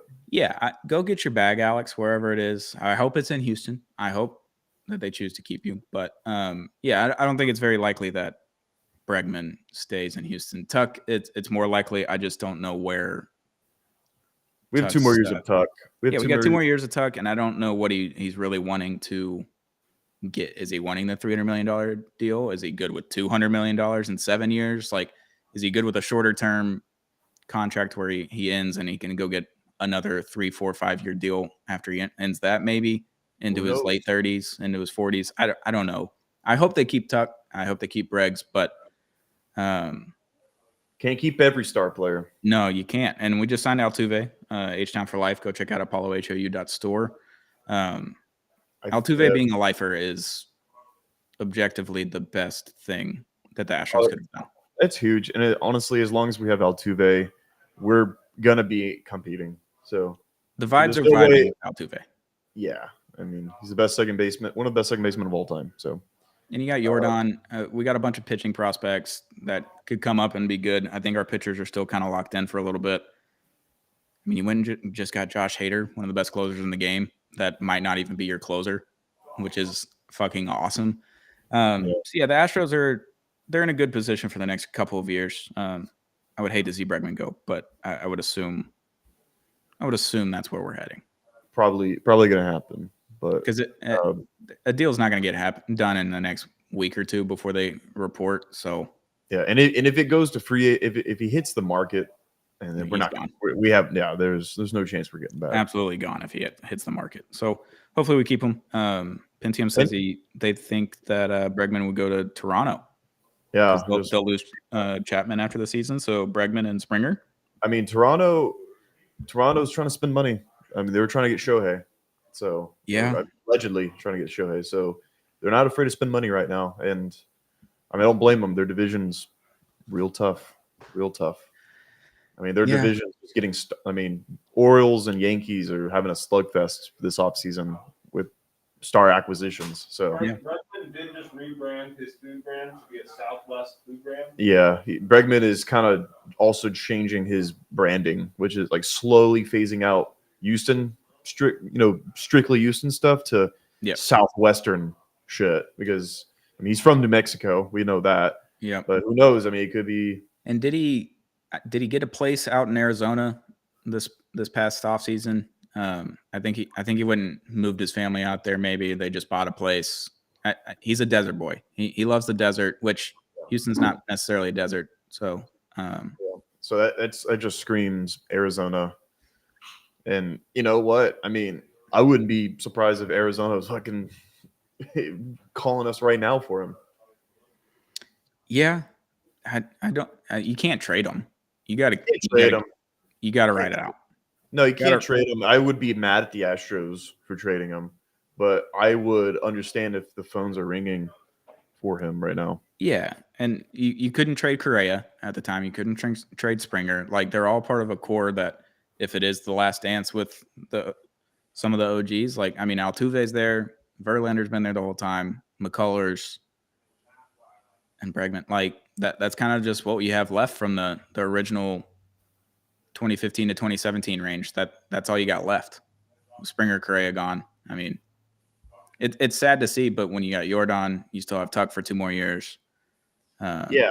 The bullpen, the pitchers are good. Like, Yainer Diaz is going to be a fucking all-star this year. Like, he's incredible. If he played he might the majority of games last year, he would legitimately hit 40 home runs last year if he just plays normal catcher minutes. Yeah. I mean, we still have dudes for sure. I mean, it's just funny how we just keep getting dudes and losing dudes, but we just keep gaining more dudes. It's all we're getting duded up just all the time. It's looking forward to Knox Bregman playing for the Astros in 2045. Yeah, no, that's gonna be a legacy player for sure. Yeah, that'd be good. Player. Yeah, you don't retire, or if you do retire number 2, you just give it back to the kid. Yeah, and run it back. Daddy Alex will be like, yes, you can have it, son. Yeah, I'll let it slide. You can have it. Or is he just going to be a horse racer? You think he's going to be an equestrian? Bregman's not incredibly tall. who knows? I mean, we'll see we'll see what his body type is. Yeah, you just got to feel He's that got one out. shorter arms and a compact swing. You know, he's followed in his daddy's footsteps. There it is. Back to the NBA. Garrett, as a Houstonian that doesn't incredibly partake in Rockets basketball on a regular basis, you're in the try. chats. You watch when you can. What are our feelings on the Rockets team this year, from your perspective of a non-diehard NBA fan? Just still so young. I mean, I watched most of the Pacers game the other night, and I mean, the Rockets are talented. They're fun. They're not good per se. They're just the splashes are there. The splashes are there, but they're just still so young. Garrett's a big Cam Whitmore truther. I love Cam Whitmore. He's like my favorite basketball player of all time. I think he's gonna be really fucking good. And also, Amon Thompson looks really good. Yeah, Their fucking 1A 1B performance against Toronto the other night. I know Toronto's not good, but yeah, no, they look really fun. So Yeah. and obviously Alperen, he's really good. He's great. Jabari's solid. I love Jabari. he's a good player. I don't think he's going to be the guy that elevates your team as like the second star. Maybe he's the third or fourth option, which I think he fits perfectly into. Yeah. If you can find the other number 1A 1B kind of guy to go with Şengün, because Şengün's fucking incredible. Like, he's just so good at basketball. And Jalen Green hasn't panned out yet. I know he's had a good couple of weeks. We'll see if that continues. Hopefully it does for y'all. Would hate for y'all to waste a draft pick on him. But Cam Whitmore, during the draft, Mavericks had the number 10 pick. Cam Whitmore just kept falling. Mm-hmm. And he got to 10. I was like, oh, yeah, because we needed wings. We needed offensive, defensive kind of type wings, which that's what Cam Whitmore has turned into in the last month or so. So I was really hoping that he would show up and just be the number 10 pick. I was like, this is sick. And then they traded out of it and went down to 12. I was like, why did we tank so hard for the 10th pick if we weren't even going to take at number 10? And then they traded down and got Derek Lively, who's a center out of Duke. And I was like, all right, Duke guy, center. We need that defensive presence. Everyone's comping him to Tyson Chandler when he was with the Mavericks. I was like, all right, I can get around on this. Yeah. But I was like, man, Cam Whitmore been pretty sick. But I'm happy with Derek Lively. I love Derek Lively. He's been a great addition to the Mavericks. So I was hoping that Cam Whitmore would keep falling, which he did. And the Mavericks did another trade, but I think it was like 3 or 4 picks after the Rockets had already taken him at like 20 or 21, whatever it was. 20, yeah. Which, I mean, a lot of teams passed up Cam Whitmore, and I don't even know why. I don't know why he fell. It was like injury concerns or something like that. So there was a thing about his knee that everyone was like, maybe not. But I think the Villanova coach did him dirty. So all the NBA teams obviously call college coaches to get intel and info on players that they're interested in before the draft. And apparently the coach just dogged Cam Whitmore for attitude or talking back or something like that. And it was like an attitude, a personal kind of thing that the coach had with him, maybe. And he just kind of dogged him in the pre-draft process. So I think that combined with the knee injury that they were like, maybe not. Because he was going to be like consensus top 5. Yeah, I mean, I guess I'm still a sponge when it comes to college basketball. And a lot of people I was with who know ball are like, wow, can't believe Cam Whitmore is falling this hard. He should be a lottery pick. And I'm like, why is he falling? And then when the Rockets had picked 20, the Rockets fans I was with were like, oh my God, I can't believe we just got Cam Whitmore. And I was like, hey, I mean, he could be pretty good. I don't know him. But now I watch him play and I'm like, holy shit, how did that guy fall to 20? That's crazy. He looks the 10 seconds I've seen him play basketball, he looks like a stud. Yeah. No, he's been awesome for the Rockets in the last month or so.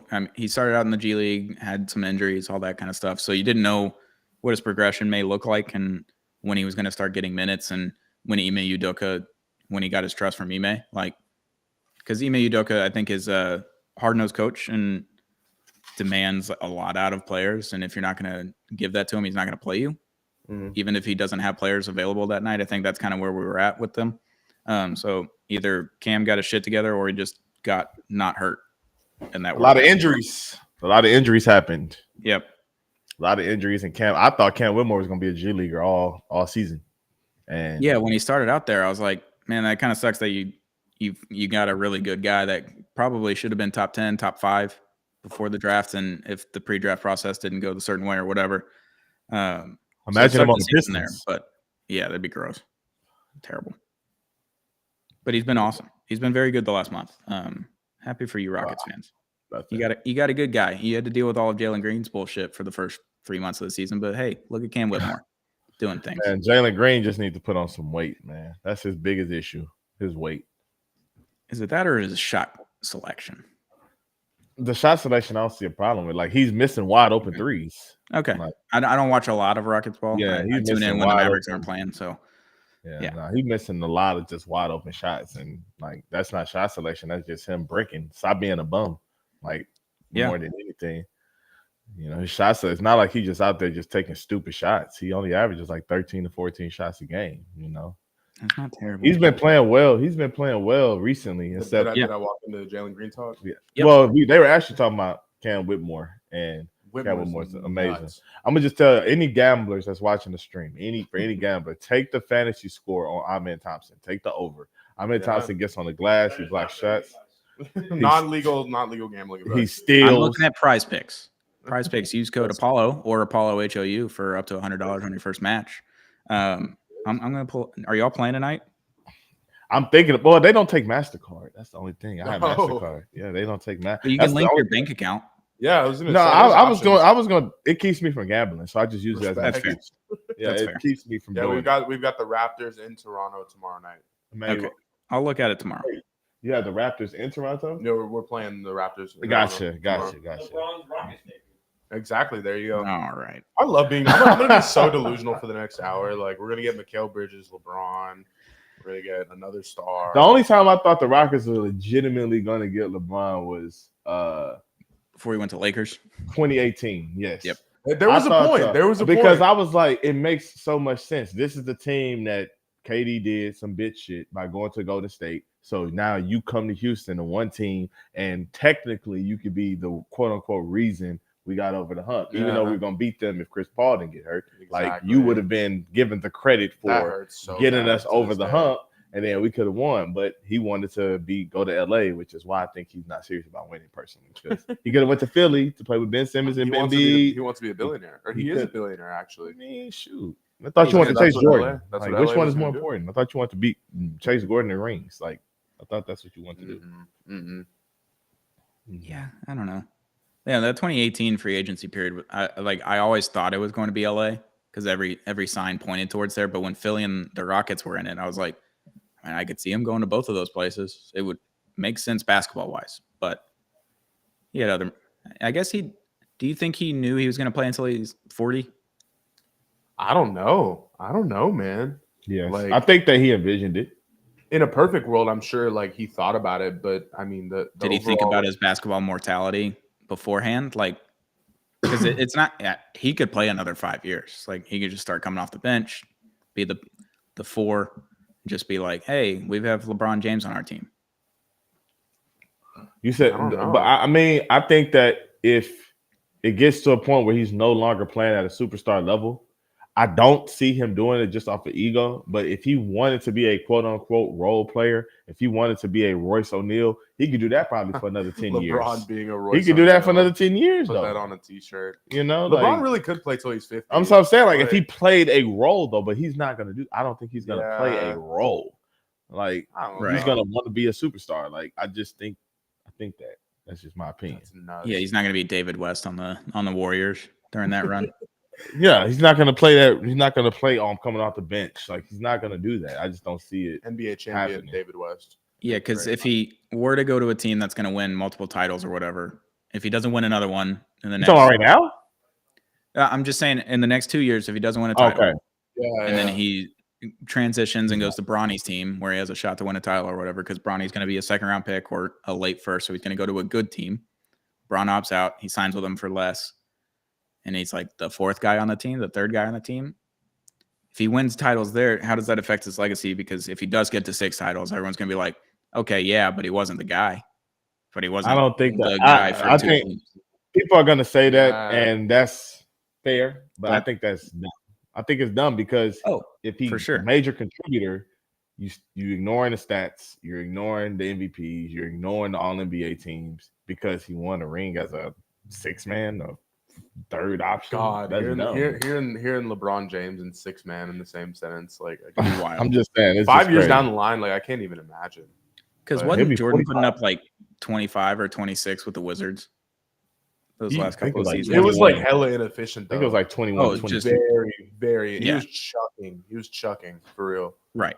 He was Right. just adding to Maybe his point total, essentially. That's all it was. He Exactly. was just getting cardio and putting shots up, at Lifetime Fitness. Mickey Mouse as hell. Oh yeah. He was putting up his career high with the Wizards was 23. Okay. So he's This still is over so 20 a dope. game. Yeah, 20 a game. That's Yeah, solid. and then his second But, like, season 20 even. But look at the field goal percentage though. Like what is it? Like 42%? 43, 40, yeah. 42% and 45%. Not bad. Not bad. Jalen Green. Especially wishes. back then, no one was shooting efficiently except for the big 38 and That 39%. is true. 38 and 39 years old. Yeah. What about the 3-point You percentage? don't want to know. What is it, like 26? So the first year, 19%, guys. That's good. and the second year, 29%. Wow. Not my 10%. goat. And he wasn't Not even my goat. taking. He was barely taking one a game. Oh, Barely. Yeah, barely.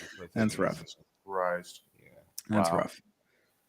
All right. So Jake Fisher just tweeted 5 minutes ago. I've heard several more options for the Bucks' ongoing search for perimeter defense. 76ers. Oh, Pat Bev 76ers are to trading the Patrick Bucks. Beverly to the Bucks. Not to cut you off, though. No, I mean that led right into this because why are they? They're trading trying to him get the Bucks? defense. They're trying to sew up that Yeah. backcourt. I wonder if Malik Beasley is on the way out, but they maybe should keep him just because of defense. Why are I mean, they? offense. Why are the Sixers trading Beverly? Hadn't he been like good for him this year? Yeah, he's been enough. He's been Beverly. He's been Pat Bev, Yeah. yeah. I feel like he's been scoring more than. So it's for campaign and a second round Yeah. pick. Campaign in a second. PU all around. Cam is the worst. Campaign is the worst Cam in the league. Cam Whitmore, I love Cam that. Thomas, they both hoop. Campaign is terrible. Like Cam Thomas is like a victim of the AAU circuit. Like I feel like he just chucks every game, but they I love how his podcast. his pod tweeted. Pat Beverly says Oh, he's been wow. traded to the Milwaukee Bucks. Yeah, from his podcast Awesome. That's account. awesome. Did they Um, break it themselves? How- Yeah, he tweeted it 5 minutes ago from Pat Bev Pod, Wow. the Barstool podcast he does with Roan, which Oh, is okay, that's cool. yeah. That's cool. That's That's good, dope. yeah. I like that. Power to the people. That's crazy. that's funny. Campaign and a second round pick. So Jake Wow. Fisher of Utah, or not Utah, of Yahoo Sports, he said of the dozens of options, I never once heard Patrick Beverly for the Bucks. So they did that one swift and quiet. No one had a clue. He tweeted that how many minutes before Patrick Beverly Yeah. I'm curious. podcast? What is it? 'Cause it that He was tweeted barely- it 5 minutes ago, 6 minutes ago now. Oh, he was way off. Damn. Yeah, that's funny. Let's say All what right. was it, like 3 minutes. Stove is at approximately 110 degrees right now. Yeah, we're moving. We're getting we, have, cold. we have an hour and 20 minutes for the Rockets to make a move. It's looking so bleak. funny, it's man. looking bleak. for It's sure. we're like a complete opposite because I don't care. I think the team is fine, and he wants something to shake. I just want some give me like Harrison Barnes. I Like, want just give me Tate out the- something. You know what made me happy? Stop playing Tate in non-spacing lineups. Yeah, Yeah. yeah. We're getting Damn, more stop tweet doing it. I'm so tired of Ime doing that. I know you Oh. like defense, but come on, bro. We're not getting no Yeah. spacing. I don't know. That's what it is. Like it's not only the game management that we're seeing that where people are starting to have issues with Ime Udoka, but just overall like the lineups that we're sending out in late Bruh. game situations. When like, they played the Aaron Clippers- Holiday playing in the fourth quarter, like When they played the Clippers, good role player, not a good finisher. James Harden and the Mavericks. When they played the Mavericks, it was a close game. Luka Doncic and Kyrie Irving looked for Fred VanVleet every single Mhm. possession in the fourth quarter, and I was like, dude, Shut up. I don't like. I the was way like, Stone is looking dude, right now.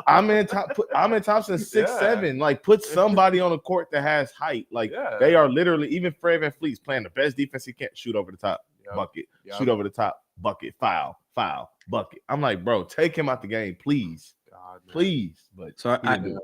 I have a fun comparison here. The last Oh. time the Dallas Mavericks traded for big men from Washington and Charlotte was 2010. They got Oh. Tyson Chandler, and they won the title that year.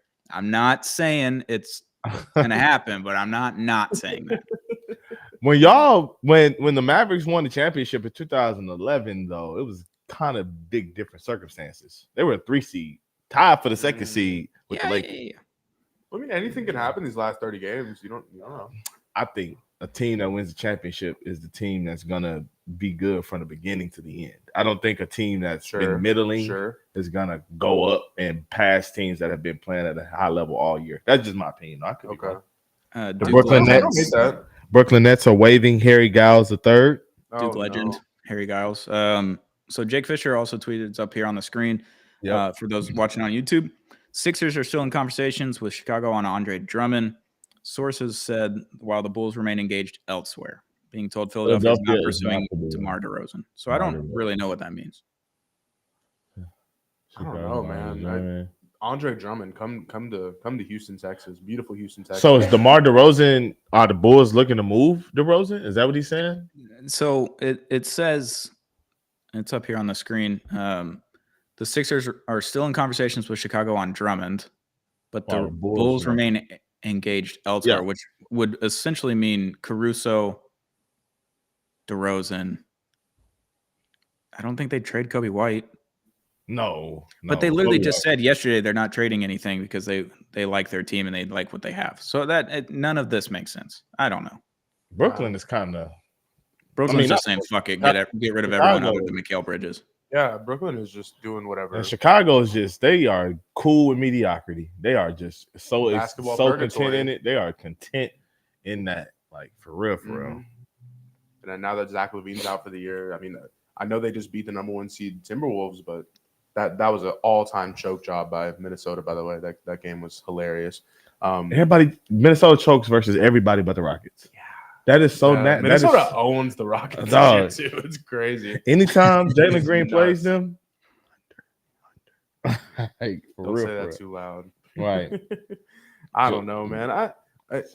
I'm tired of shitting on Jalen Green, but that's not shitting on him. Jaden McDaniels. No, let me tell you. It's been great. Like mostly this calendar year, he's been doing pretty well, give or take. But the year 3, like I said at the beginning of the show, the year 3 leap. I mean, everybody thought he was gonna play well and get that rookie stuff like get the rookie max extension this season. He's not, dude. I know that makes you wonder, like, what's his contract gonna be like? Is it gonna be like 3 years, 70? Like I don't think they have to extend him. He has 2 more years under his contract, on his current contract, and then when that's up, he hits restricted free agency. I mean, so you can still match whatever. Like, I don't. That's why I don't understand the sense of urgency of like just trading them just to trade them. Like, no, yeah, like that's why I don't get it. There was definitely a part of me up until like late December, maybe early January, where I was like, I don't have a problem us trading Jalen Green, but now that, like, reactionary shit aside, he's 21 years old. Like something's gonna give with his playing, with his overall efficiency, like the way he drives. Like, I don't know. He's been hitting a couple like somewhat Harden-esque step back threes recently. I'm like, that's pretty. Like, I see the potential there. You know what I mean? Yeah. But I don't know. He's 21 years old. He'll cry. I don't care if he crosses the threshold eventually. Like, I don't know. I'm just thinking like Shea didn't become like a quote unquote MVP level player until obviously this year. But what is he like? You said he's older than Luka Doncic. 25 probably. He's 25. But also Shea's road is different. Shea was drafted to the Clippers team where he came off the bench, or he started for a little bit on a team that had pieces around him already. Lou Williams, Montrezl Harrell, Tobias Harris, Patrick Beverly. Like, they had pieces. He wasn't there to be the face. He turned it to then he got traded to OKC, where he played with Chris Paul, Dennis Schroeder, Steven Adams. He like organically became the face. Yeah, that was the bubble. Whoa! Year. Oh, wait. Detroit Pistons are releasing Killian Hayes. Welcome to Dallas, Killian. Welcome to Dallas. God, they couldn't even get a second round pick for him. That's crazy. Wow. Killian Hayes. Maybe they didn't care to get a second round pick. Maybe get ready to work at McDonald's, buddy. Holy shit. To get your CDL. Please get your CD. Killian Hayes, get your CDL. Oh my God. Are you serious? It's so funny that he demanded a trade too. I remember when Marquise Chris They did that just shit. Released him. Oh my god. The probable path for Los Angeles Lakers is standing pat at the trade deadline with potential Aw. to acquire another star player in the offseason when armed with 3 first-round picks. I PU. don't like it. I don't like it at all. Not going for it when you have LeBron at 39 and a healthy AD season for the most part is You just said why they shouldn't go for it. You just told Oh the my world God. why they The Sun- shouldn't the go for Suns it. sent 4 salary dumps in that Royce O'Neal deal. Chimizi Metu, Jordan Goodwin, Yuta Watanabe, and Keita Bates Diop in the Royce O'Neal deal. Hey, Along with Gafford 3 and second-round Washington are picks. both under Jesus. contract for 3 years. That's good for the Mavericks, man. Mm. yeah. No, this is Like kind of the team that you're going to roll with at least And you can always extend them. until next trade deadline. Then you see kind of what the team's like. Obviously, with the Kyrie trade, you didn't have any other moves to make because you had nothing left to trade other than a first round pick, and no one else was available. So, yeah, they've got the team kind of set. I would love for Dallas to go get Dennis Smith Jr.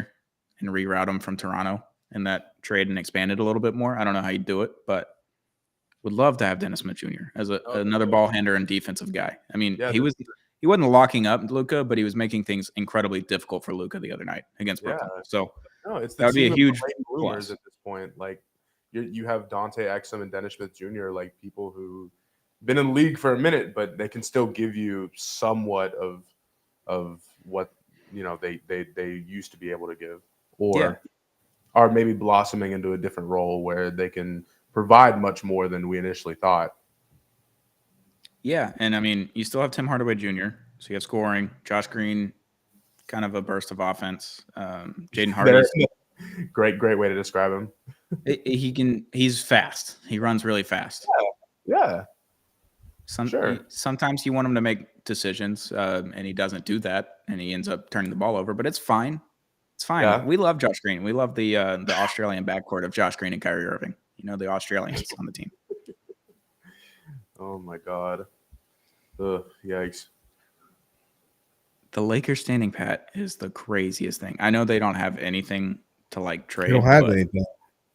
That's why all these teams or these these teams that people try to make these big splash trades for. It's like you can't, as a fan base, you can't shit on Rui, shit on Russell, shit on Reeves, shit on Vanderbilt, and then say I want to trade these guys and I want to get value for these guys. But when you just shitting on them, like if you're shitting on them, you don't think other teams see it? Like, if anything, hype them up, lie. Like throw smoke screens. Like the Brooklyn Nets have been doing, saying, "Oh, we declined offers of 5 first-round picks for Mikal Bridges," when everyone with the brain knows that's not true. Yeah. So I mean, I don't know if you're gonna shit on your guys, like do it privately, but still keep the value going for sure. Like I don't get it. Teams. Jared Vanderbilt in high school, I saw him play at Victory Prep. Man, dropped like 50 and was dunking on everybody. It was so sick. Yeah. Now he's turning into like a defense guy, which I love that he's like playing in his role. But I've been seeing the stat sheet this year. I'm like, damn. Patrick Beverly averaged like 50 in high school. Yeah. They're NBA players. NBA players are the best players in their states. Yeah, they NBA it's so players. crazy. Like the just off of pure size and being bigger than people they age. Like that's it. Man. So in the West standings, looking at it, the Lakers are the number 9 seed, Mavericks are number 8, Sacramento's number 7, New Orleans number 6. In the top 5, OKC, Minnesota, Denver, Clippers, Phoenix. I don't see the top 5 moving out of the top 6. No, they're not. None of them. New Orleans, you could see them going into the play-on. You can see them staying at 6. The Lakers aren't good enough to just stand pat and hope that they make the play-in. Like they might not even make the play-in. Do you think that team is? They don't have the luxury to do this, but I'm just going to throw this out there. Is that team coasting or quote unquote made for the postseason? Because when the in-season tournament came, they played like a completely different team. Yeah. Then when after that is done and the stakes are no longer high, they don't play like that. But when you see them play, they went 4-2 in their last 6 recently. I don't know if they played another game since. They lost to the Rockets and the Hawks, 2 inconsistent teams. But then they beat the Celtics. They beat the Clippers. Or they beat like 3 or 4 good teams. Yeah. They beat 4 teams. Good teams. I think they're on a 3-game win streak right now. So so like what is it? Is it something with that team that we're not seeing and we're not going to see into the playoffs? Or is this like an issue right now? That's my if they can just, I mean, obviously if they can get in, that's great. But if they're in a play-in, you got a game. You have to go game by game. You can't even think about a series. You can't be like, oh, we can lose the first one, we're fine. You got to win them. Yeah, they're losing playing tonight. games. Yeah, they're losing tonight to the Denver. Yeah, I mean, they're just not. If they can get to the playoffs and they can get through the play-in, then sure, it's a scarier proposition because if AD is healthy and LeBron is there, then obviously they have a shot and they have a decent shot. But like Rui was good for one game, right? Lonnie Walker Jr. was good for one game in the playoffs last year. How many players are giving you one game a series where like they just go off and change the course of the game, not by themselves, obviously, but they put up 20. Talking about like 30. last postseason. Yeah, where they had like one-off they got guys lucky. that, yeah. They got really lucky with matchups. They played a Memphis team that was falling apart injury-wise. Yeah. Ja was hurt. He was dealing with dumb shit off the court. Dylan Brooks was playing crazy. So they got lucky with that. Then they played a Warriors team that had chemistry issues, didn't win a game on the road, or they barely won on the road. They were like the Rockets this year. And that's who they played in the second round. And then when they finally played a team that could punch back, that were all on the same page, that were healthy, they got swept. Yeah. I've been saying this all season. Yeah. I'm like, they got luck. That run was Denver fool's was gold. just miles No, Denver was good, but miles ahead. if you look, even in the play-in, they played Minnesota. Rudy Gobert was suspended for punching Kyle Anderson. Naz Reid didn't play. He was out for the season. Jaden McDaniels was out for the season. And they barely won. I don't think that people really look at the context during the playoff run. Right. They don't That's look fair. at it. Yeah, like within They look at the weeks, results It and all say- just gets kind of thrown under the rug. They look But at I it will and tell say, you, yeah. I will tell you a player who I know will not turn into who will not give you one game of playoff love is Torian Prince. I mean, PU like every single night. It's just disgusting. The Lakers just.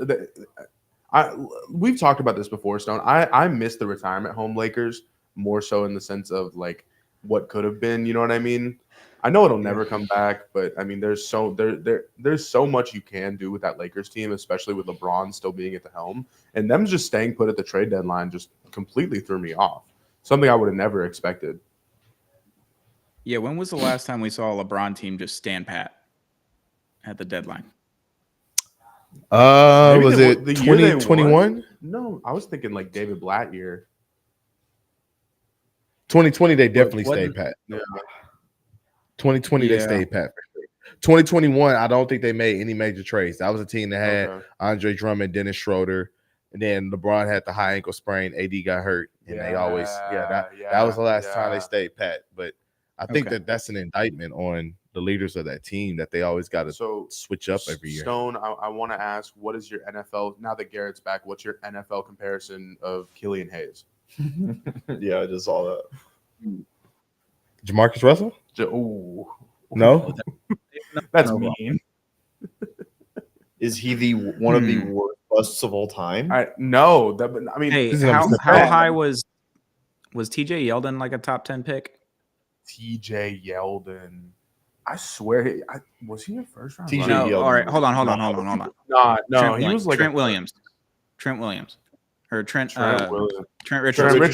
Trent Richardson. Yeah, I like the Because point guard. how high was Killian like a top 7 pick? he was He number was seven. Yeah, Number 7 Okay. overall pick. Yeah, so number 7 overall pick that just has been bad the entire time. So Trent Richardson, number 3 overall pick, was bad the whole time. So like I'm gonna read us some game logs Kyle here. Pitts. Kyle Pitts. But he has a 1,000-yard season. Yeah, I was like, Yeah. Kyle Pitts has like still to this day, And, like, a and lot of- coaching is the but- issue there because we just saw Yeah. Bijan Robinson not get touches for It's no true. reason. Yeah, Blake that's how it Bortles? is. Blake Bortles? Blake Bortles. He went to an Blake AFC Bortles was championship the game. AFC championship game, yeah. That- He that's should bad. have beat the Patriots. The ref stepped in there. They didn't want Jacksonville in the Super Bowl because that fumble was returned for a man. touchdown and they did not count it.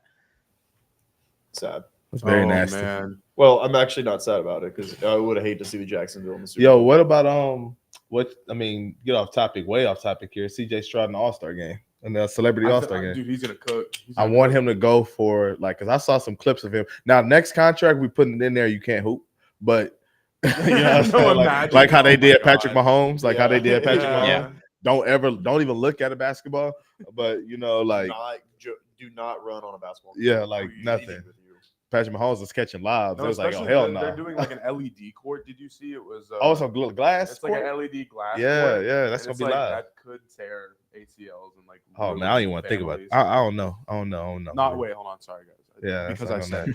Yeah, Is he going to be? In the he's going to All-Star? play. He's playing in the Celebrity All Star. Dude, I think he's that getting on team- Shannon Sharp's team. No, I think it's a Stephen A. Smith team. Oh, he's Stephen A. Smith's and it's team? and He is Stephen A. Smith's Ron team. Artest You're right. is on that team. I wish I could remember. Well, at least he's Isn't on Ron Drewski Artest's playing team. In that, True. The a lot's happening here. I don't know. did y'all see the lineup? This is also off topic. Did you see the lineup for the Cactus Jack Celebrity The Softball Classic? Yeah, The Travis Scott shit. Yeah, Were you invited, Garrett? I was not invited, but I'm trying to go. Okay. You could All be a right. walk on. You could try out and be a walk on. Maybe. I mean, I don't know. I mean, Adrian Peterson, Alex Bregman, Amber Rose, Andre Amber Johnson, Rose. Andrew Jones, Woo. Anthony Mackie, Bun B, CC Sabathia, CJ Stroud, DeMar Hamlin, DeAndre Hopkins, DeMar Drewski, Hamlin out of nowhere. Bagwell, Pena, Johnny Manziel, Altuve, Jose Canseco, Justin Jefferson, Nightmare that's blunt wild, rotation. Ken Griffey Jr., Kyle Tucker, Lance McCullers, Mauricio Dubon, Metro Boomin, Metro Boomin. Michael Brantley. That might be the like It's so random. Neo. most stacked ass That is. That's a baseball. That's like a legit. Say Neo? Wait, Paul Wall. no way. Robinson Cano, Shane Victorino, Robbie Sheck West, Cano. Slim Thug, Stephon Diggs, Sway Lee, Tank Dell, T.O., Oh Tiana my Taylor, God. Trade the Truth, Travis Scott, Vince Young, Warren Moon. Vince Young, dude. Hell yeah. There's a Are lot of those stuff. are special guests. Well, Those are plus, people that No, plus, like, they're plus playing. yeah, they're all Oh, playing. plus Yeah. special guests. Oh my god. I have to go because Drewski's going to be there, and Yeah. that would be really fucking funny. Yeah. That would be good. That would be hilarious. God, man. That's Jesus. That's way too much star power. I'm just going for Amber Rose personally. We need to bring back the slut walk for real. I remember Kevin Durant said he wanted to drink her bathwater. I was like, that was nuts. He said he wants to drink a couple women's. Yeah, he did. Kate- yeah. Kate, Scarlett Johansson. Katie is just, That one I can. we don't support what Katie usually does around here. understand. You know, On and off the ruining court. basketball for me Yeah. for a few years. Years. It's disgusting what he did, Oh but my hey, God. it is what it is. I always tell people, I'm like, Jokic is one means more than KD's two. Oh, I love that. I Giannis love is that. For one. sure. Giannis is Lucas 0 means more than KD's two to me. Like I don't respect it. Yeah, I yeah, don't respect no. them championship. People were rings. saying that Dirk's one meant more than LeBron's. No, that's too far. I'm just No. saying. I'm just saying. That team was I really didn't say good. it. That team was really People good. are saying. man. People were saying. That's all. I was a big internet forum guy from like 2000. I will say- 2014. Is Dirk's run matched by anyone else's run? It's When you say that, why are No. you saying it? I'm asking you that. Well, why are I'm you just saying his saying run? the amount of superstars that Dirk and the Mavs went through in that singular playoff run meant more than KD's, obviously. Who did they? Okay, so they went through Brandon Roy and LaMarcus Aldridge in the first round. Kobe. Yep. They went through Kobe and Uh-huh. Gasol. Yep. Then they went through A Kevin champion. Durant, Russell Westbrook, and James Harden. Right? Yes. Yeah, they did. Yeah, They and did. then LeBron, D Wade, and Chris Bosh. LeBron Dwayne. Okay, so then let me think. Damn. That's just an abnormally large amount of really good teams and incredible superstars So- that Dirk Yeah, went yeah. through in one championship run. I know he didn't have any other ones like that, but that's So just an Denver. incredible run. Denver, no, they didn't. I have to admit. Because you can't Denver say Denver did go through some teams though. I mean, They just did. just names. I don't want to say teams. Yeah, Yeah, because They it was went through Minnesota, young Minnesota team, fresh with Rudy Gobert, who was injured apparently last year, like Phoenix Suns Phoenix Suns, who just got Kevin LeBron. Durant, and then LeBron. and So, AD. like, and then yeah, Jimmy and- Butler and Mal. Yeah, That's not the same. Yeah, it's not the same. it's not. And then Golden State, like, you can look at it one way, but they had KD, Steph, or they had a team that already won a championship and went 73-9, and then added Kevin Durant to it. Like Dirk's team, he was there the whole time. They made trades, they made good draft picks, and got lucky with one run, like essentially.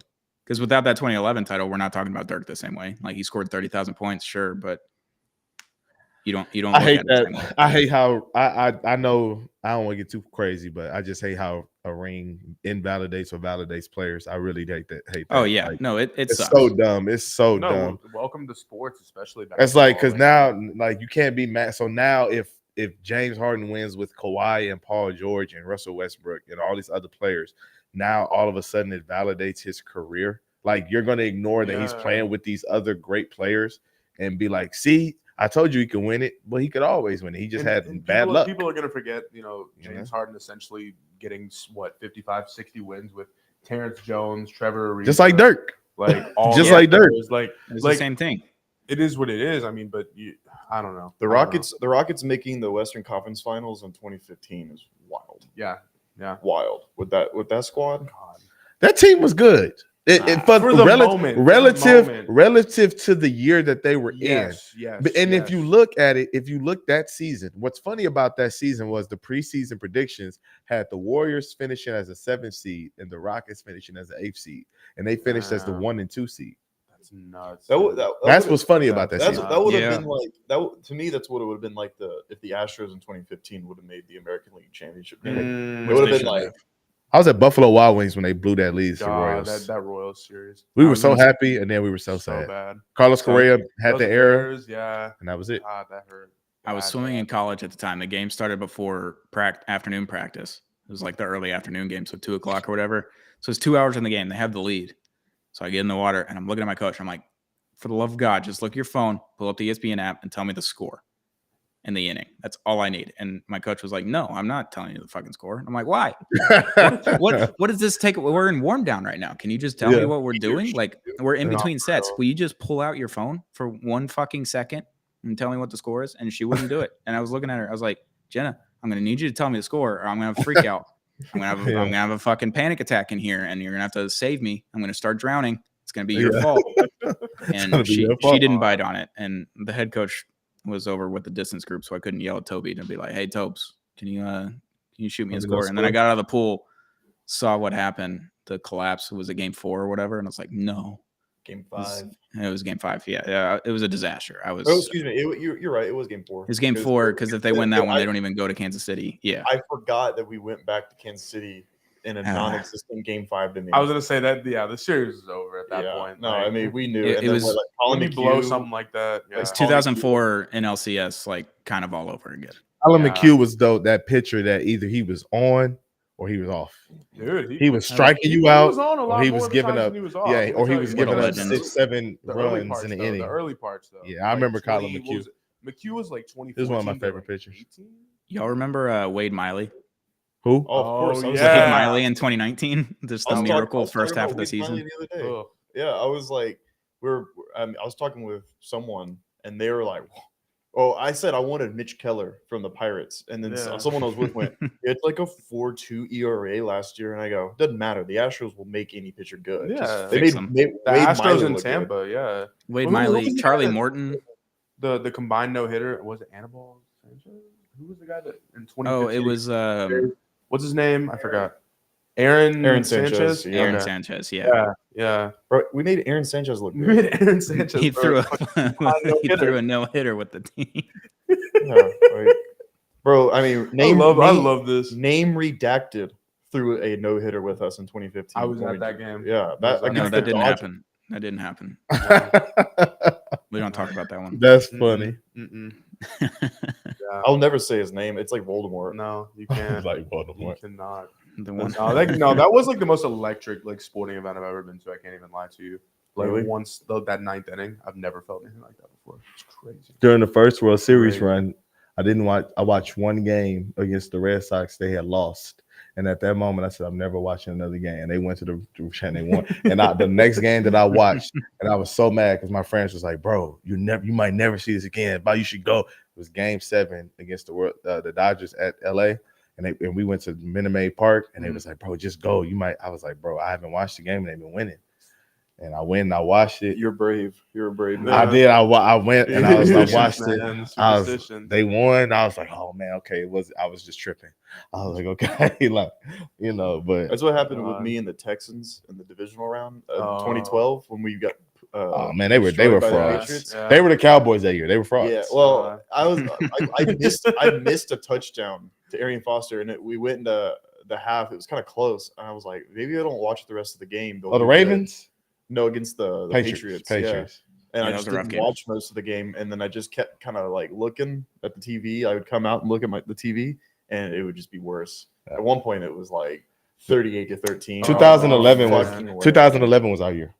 That was Yeah. actually the year that they Was shot. it, 2011 was it the first Ravens? Yeah. Yes, that was when I Jacoby remember that. Jones, dumbass, Yeah. did that stupid shit, and they still Man. only gave up 3 points, even though they got the ball inside the 5. Dude, That this is defense was this crazy. is It was. completely unrelated. Well, related back to basketball. I've been looking at Killian Hayes game logs. Is it really off good? And off and on for the past like 15-20 minutes. It's like really bad. It's really bad. I don't think he'll be on another team. Like straight up. Somebody's gonna. He's the number 7 pick. Somebody gonna take a chance on him.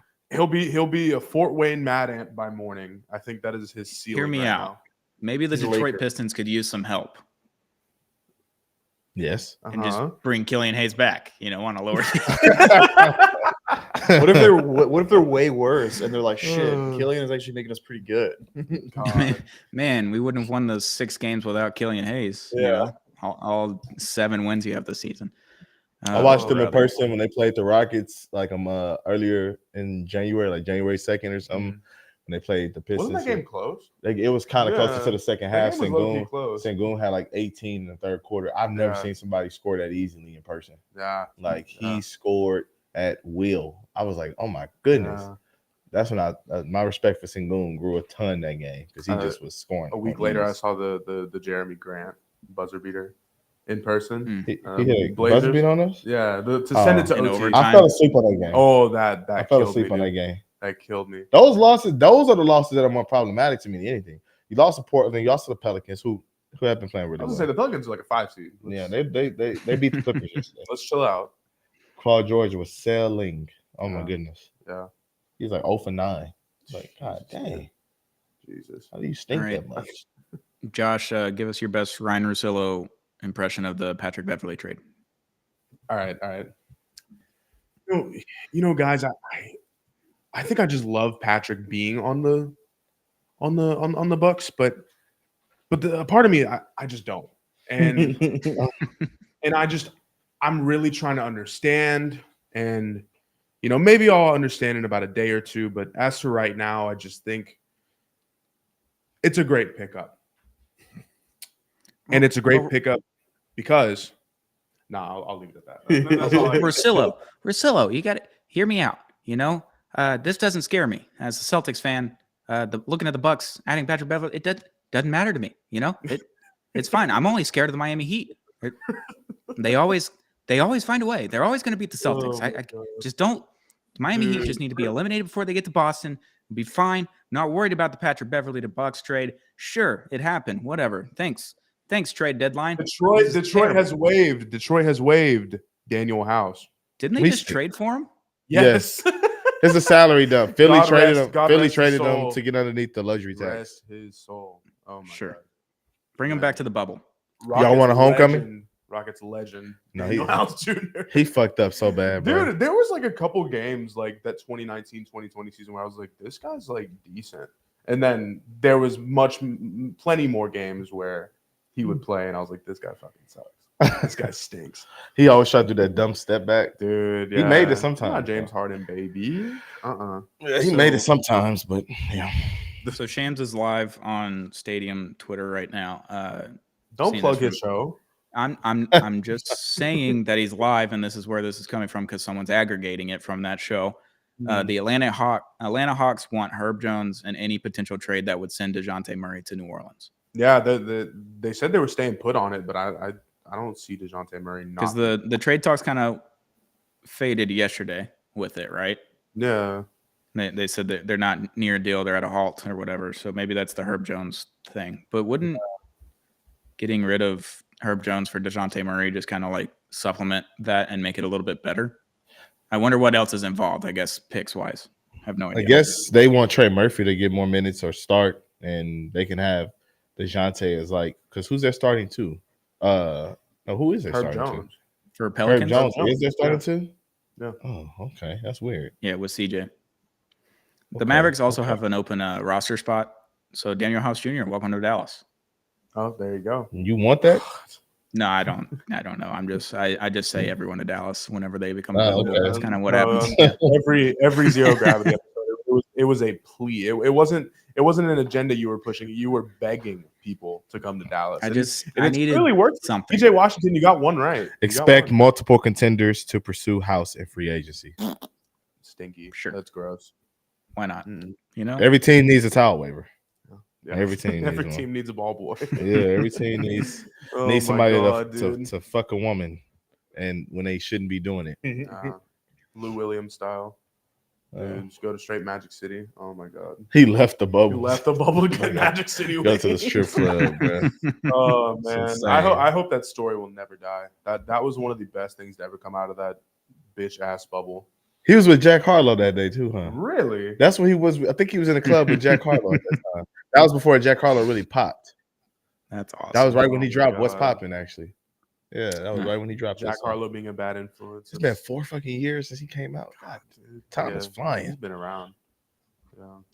I right, so- personally go ahead. We're less than an hour away from the trade deadline buzzer. Nothing's Who- happening for the Rockets. Yeah, guys. no. Who is the trade deadline winner so far? What team or what player? The Knicks for sure. It's the Knicks, absolutely the the Knicks in Knicks. the East. The Knicks in the East, the Mavs, low key in the West. Mavericks, yes, the Mavericks.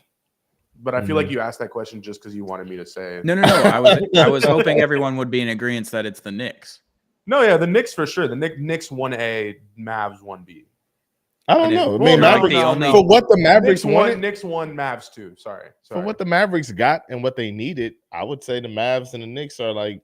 I mean, the Knicks gave up less, Yeah. so I guess they won. Well, off the I mean, strip of a that. dark horse here is going to be New Orleans, where you're going to see potentially DeJounte Murray going to an already pretty decent New Orleans Pelicans team. I mean, assuming they make everything work, we're getting another notification. Oh, same Shams tweet. He deleted it and then over and re- over. re- Same repost. shit. Dude, New can we Orleans talk about- sneaky like 4 seed.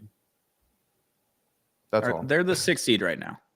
No, sneaky 4 seed if they get Murray and everybody stays healthy. If they get Murray, then and if Zion stays healthy and isn't fat. Sure. Sorry, Sure. Zion. We're not a fat shaming podcast. My bad. Sorry. He's lost a lot of explosiveness at the rim. Everything that made him special. I know. He looks so much different. But now Yeah. he's still an elite finisher though. That's the thing. He's just not an elite dunker anymore. That's Yeah. that's what it feels like every time I watch it. Strange, weird stuff. Yeah, I think the Knicks have definitely won it so far. We'll have to wait and see. Hopefully, there's a bomb that happens right at the buzzer. That would be ideal. That's what I'm thinking. I mean, there's gonna be, I'd say, between now and the next 45 minutes, there's probably gonna be like 3 to 5 more trades.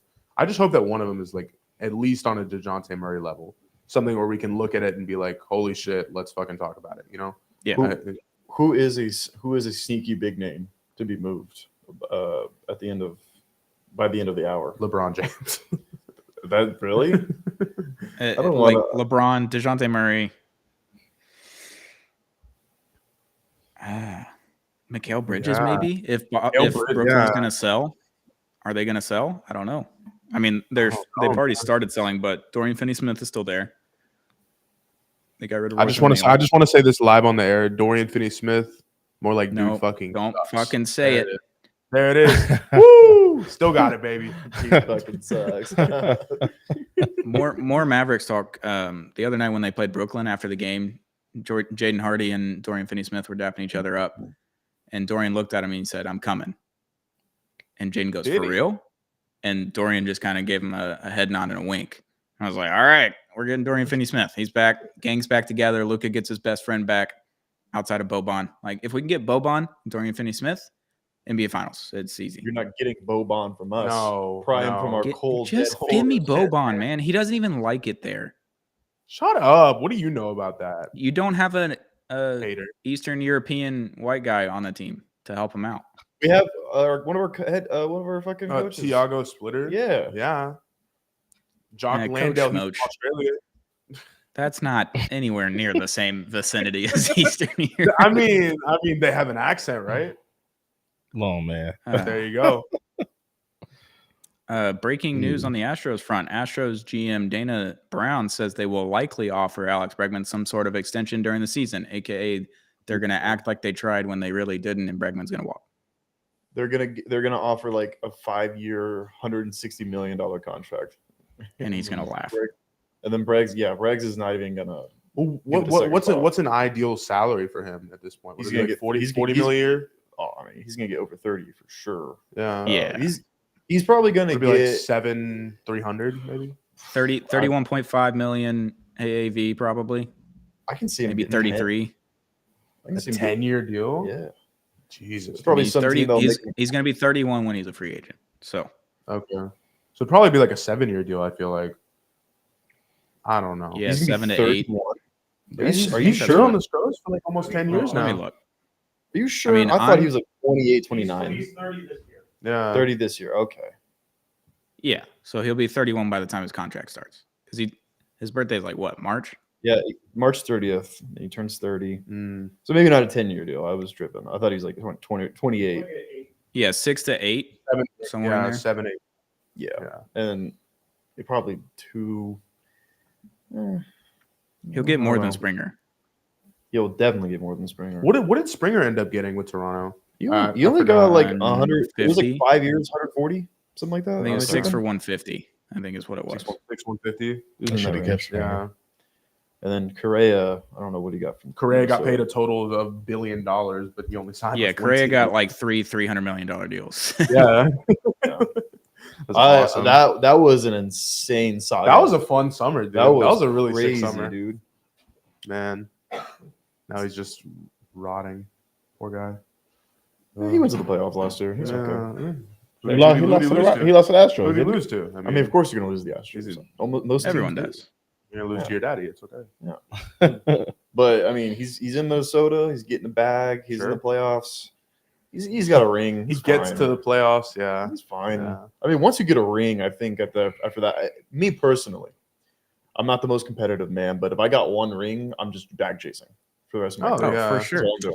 And baseball is different with the championship. Oh, shit too. yeah. It's No, not 'cause, like- it's not like basketball, Yeah, football. Mike Trout is like one of the greatest players of all time, and like people recognize him as I that. was They gonna don't say- I was bring gonna up say, rings people don't shit on him because he Yeah. doesn't want a ring. Like, because he doesn't fucking it's- pitch. But yeah, I was gonna say like the people complain about basketball players like because it's a 5-on-5 game. With baseball, it's like there's like 55 people on each team. Yeah, I like, knew it.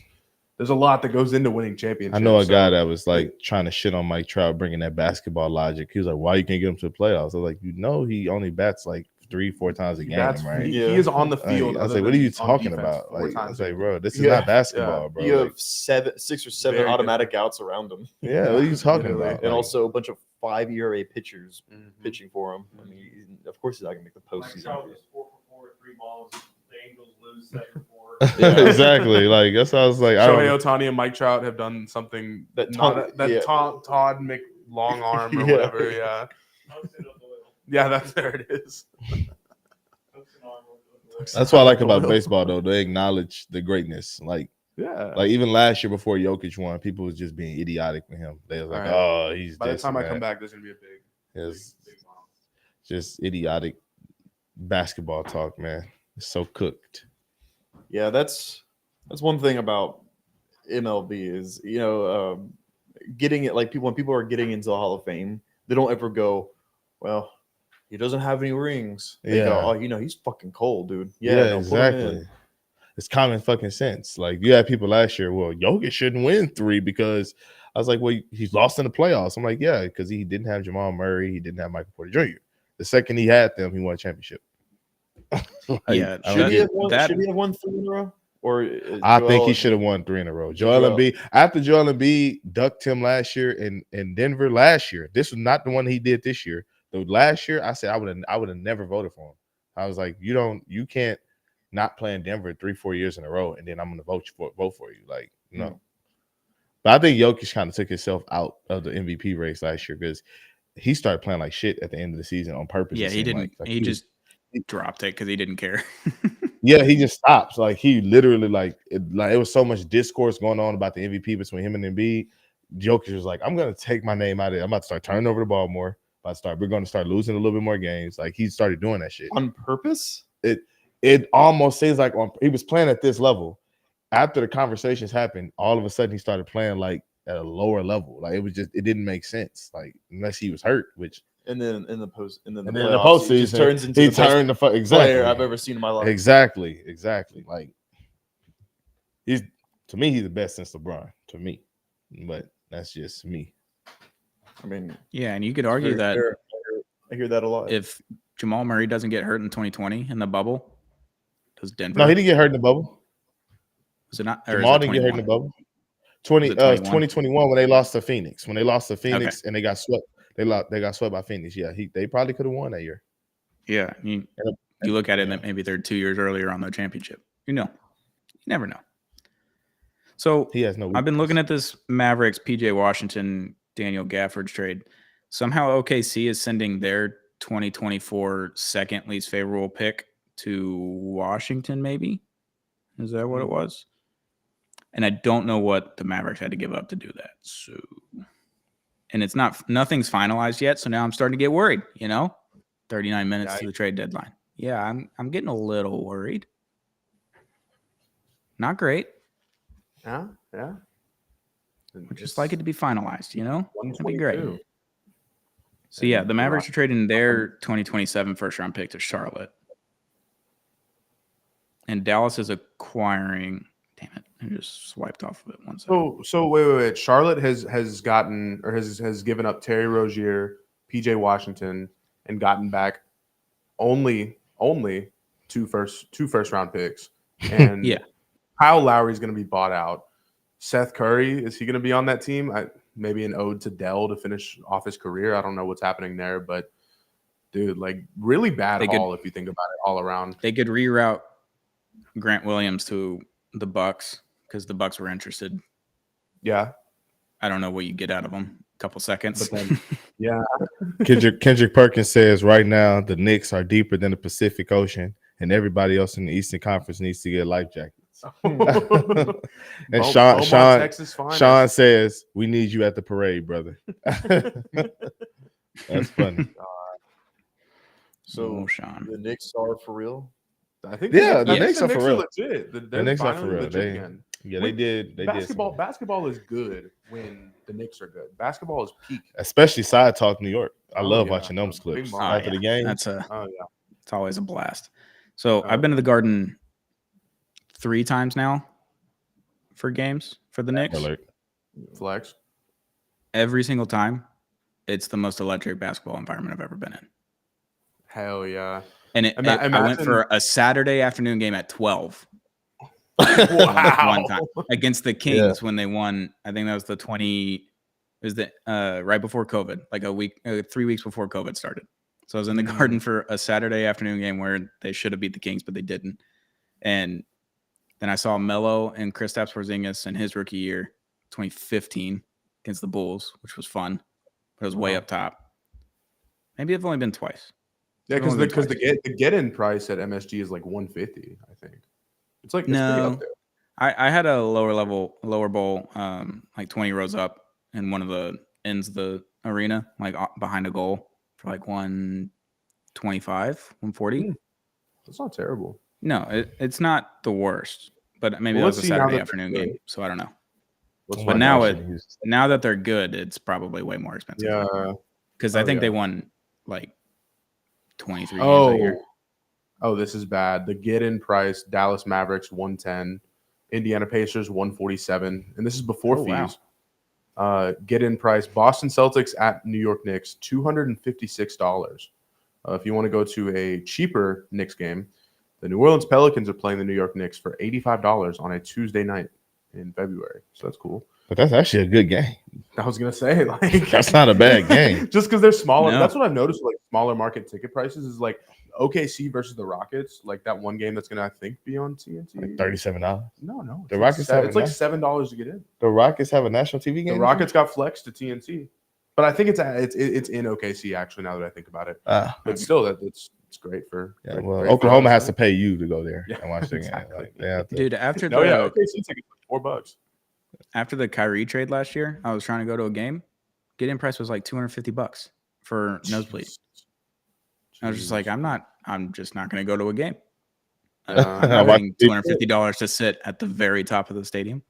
No, thanks. Oh no! Like after the Rockets got They had, remember, they started 0-3, then they had that 6-game win streak. The tickets went up like heavily. And then I think we lost like a couple more games after that. And the tickets finally corrected themselves again. And I've been getting into like I'm on my 4th or 5th Rockets game this year, and I've paid after fees no more than like $12. Like I know the Astros. They $12. used to give out tickets. Yep. Back When when we they were had- bad, I think it was 2 tickets for $5 a pop, no fees. What was the Like, guy's name? like John Singleton? John Yeah. Singleton. Yeah, Remember when John he- Singleton. I remember that they played- resurgence this year. When they played the Angels one year, and he was like first coming up, he had a home run. That was when the Angels had like Calhoun in the outfield and everything. They was giving away tickets, like good Dude, seats. yeah. Like I was like, shit, this is fun. That was electric. Dude, I mean, when you think of bad Astros, you think of Matt Dominguez, you think of man. later Wandy Rodriguez, then you get the all-time LJ. That Hose, first, what was the Hose first Zero, dude, first baseman? Brett Brett Wallace. yeah. Yes, I remember. Yeah, that was the bad years. Carlos God. Lee was boring to me. I've Oh, always I felt. love anytime I needed a Carlos nap- Lee, El anytime- Caballo, come on. Anytime Come I needed a on, nap, come on. Carlos Lee, Be serious. be done. I'm just being honest with Be you. serious. Now Hunter Pence, that was my guy. Hunter Pence was cold. Yeah. That was my guy. Did he win a ring in San in Francisco. Philly or San Fran? San No, Fran. Fran. Yeah. I thought I was a. Yeah. You would have thought I was a Giants fan when he won. Man, those what was it, the even number years? Look at. Oh, He what? yeah. He's the king, dude. Oh yeah, Hunter Pence is. I don't know what it was about him, but yeah, gravitated to him. Yeah. Oh, breaking news! These These nuts nuts straighten in your mouth. There it is. Okay. Love it. Thanks, Kevin. That was good. Thanks, Kev. Yeah, I was just about to say that. Thank you, Banger. Kevin. Absolute Breaking news from banger. Shams. These nuts. These nuts. That would be crazy if like These nuts. somebody hacks. Somebody hacks Shams. Somebody and hacks- just tweets that yeah. bullshit. Yeah. That's what I felt like this week when it's fucking trade deadline and Shams is tweeting out breaking news: Jaylen Brown joining the This slam dunk All-Star will competition. be- Who yeah, this fucking All-Star. cares, man? For the Give me the first time trades. ever in 7 Give me years, something. an all-star is doing the like it's crazy. LG, they don't sponsor us, so I can't tell you, but you can Google them. It's on any search engine. You'll find them. You'll find them. Trust me. It's a green logo. It's a green logo. You'll find it. That's all you need to know. Not gonna lie, MLB trade deadline better. It might be Whole lot better. No, I'm sorry, like- dude. Well, this year, Oh, well. I wish MLB trade deadline was like the NBA. deadline. this year is It- boring. It is. This kinda- year's it is this kinda year weak this year's week. Yeah. This year's week, bro. Yeah. Some years Well, it'd be the- crazy. The problem, Josh, is that all of the good trades happened a month ago. Yeah, that's true. True. The OG and Siakam, like if they had Yeah, waited those- until the deadline, we would have been fucking cooking. We were like, oh shit, OG's gone. Oh, they traded Siakam, but they happened a month ago, a month and a half ago. So, yeah, it's just Yeah, a little bit of a dead.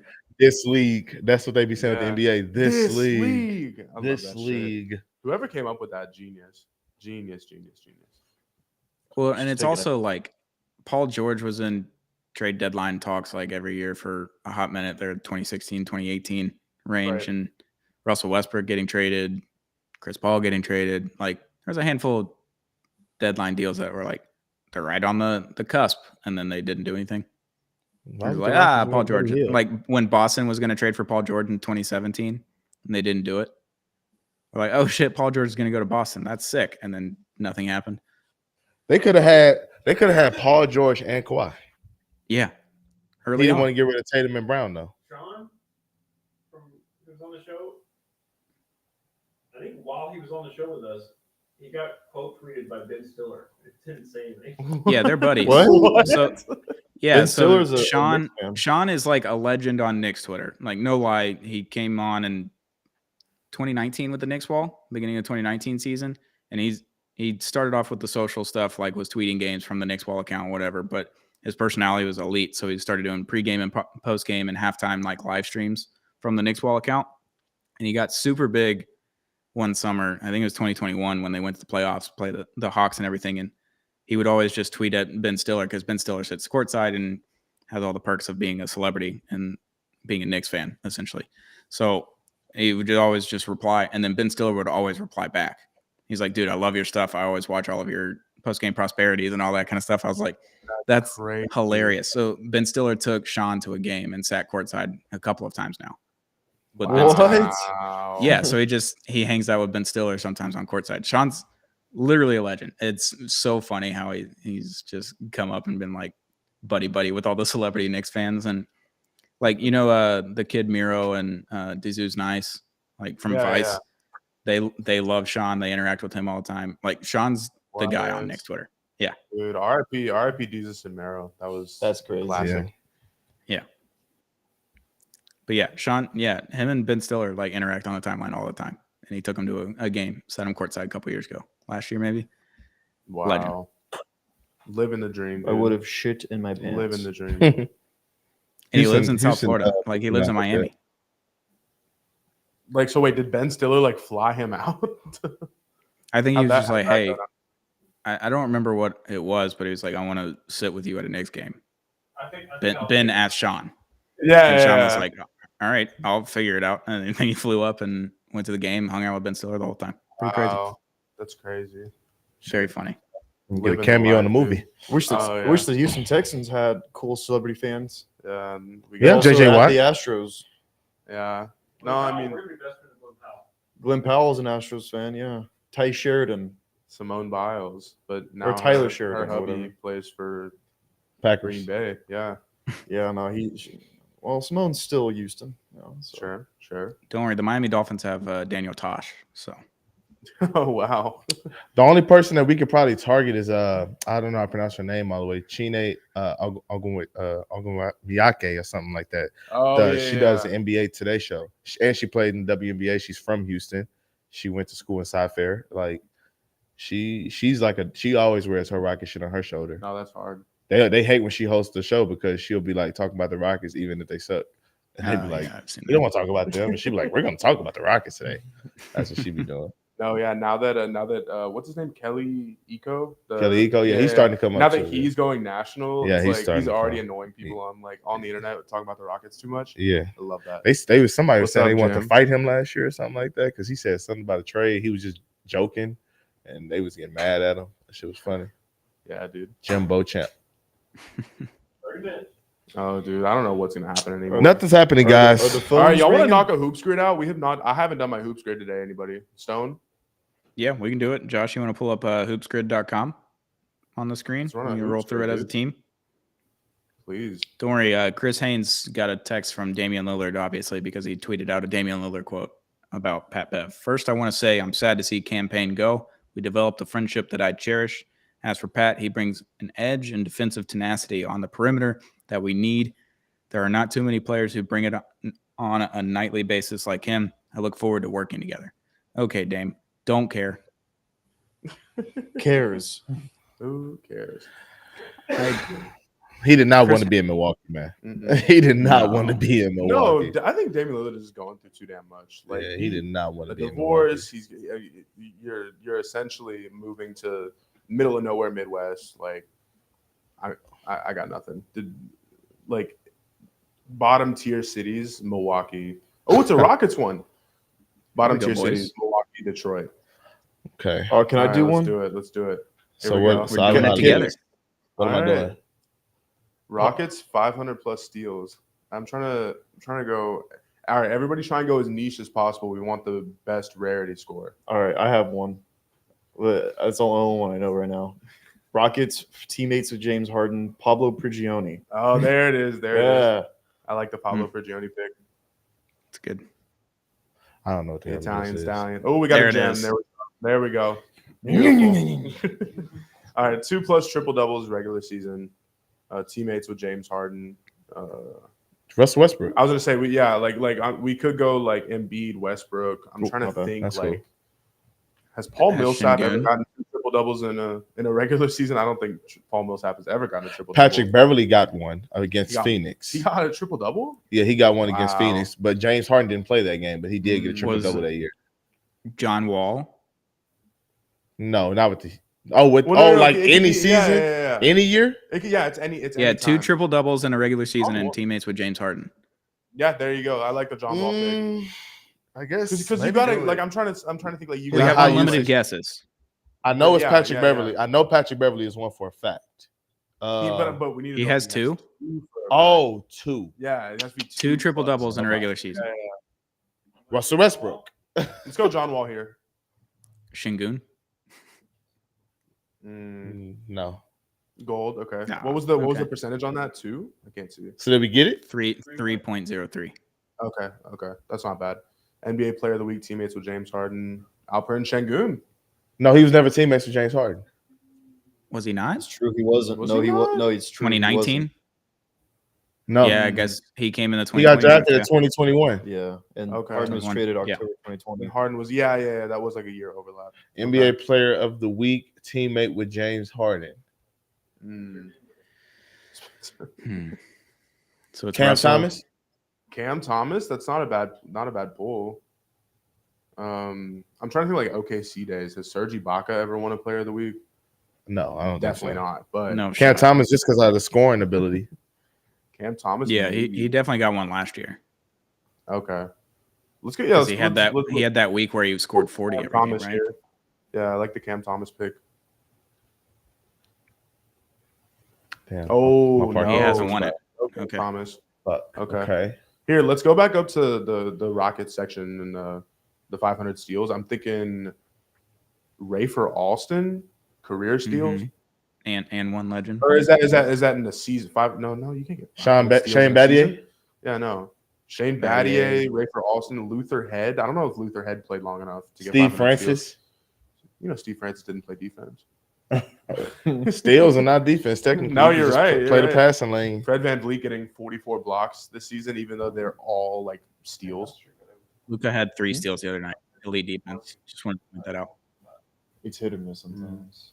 Yeah, I was just gonna ask my parking situation. Yeah, it's hit or miss. Okay. But well, sometimes you can hang out, but other times you go out there a few minutes after it goes up and you get a ticket. damn. Yeah, no, Yeah, you never know. That's life, dude. Let me hold my shit. Let's try Rafer Alston here. All right, bro. Yeah. Yeah. All right, be easy. All right, Stone. See you, Bryson. Oh, I should have. Rafer Alston here. I like that. Ooh, There it is. bang, There it is. bang. Love that pick. Let's see. Player of the week.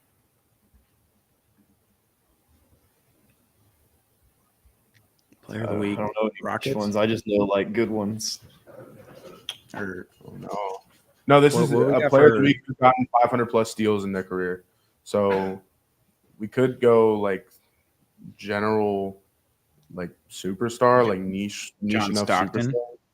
John Stockton. There you go.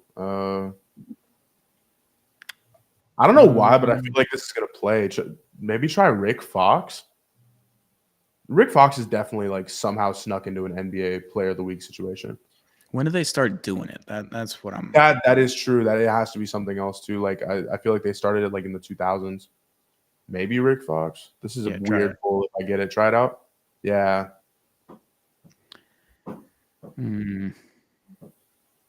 Chris Paul. Who has 500 steals? I don't know. I mean, how many people are going to guess LeBron? Yeah, I don't know.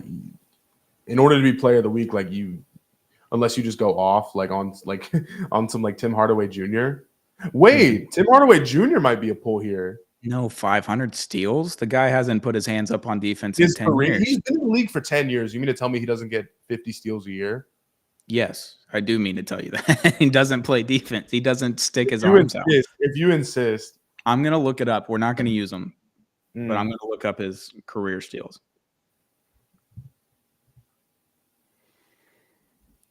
Just to prove a point here. Nothing else. There's just no shot. If I'm wrong, I'm wrong. Mm. I need the actual stats here, boys. What are we doing? I think we should use him if he Yeah, I'm right. 439. Oh my God, no. This is tough. This is It's not tough. 50 a year. All right. Shane Battier might not be a bad pull, but I don't think he's ever won Player of the Week. Also, can you Google when? I'll fucking Google Yeah, it. there you go. Who won? Grant Player- Hill, What about How long has NBA Player of the Week been a thing? Ray Allen, Grant Hill.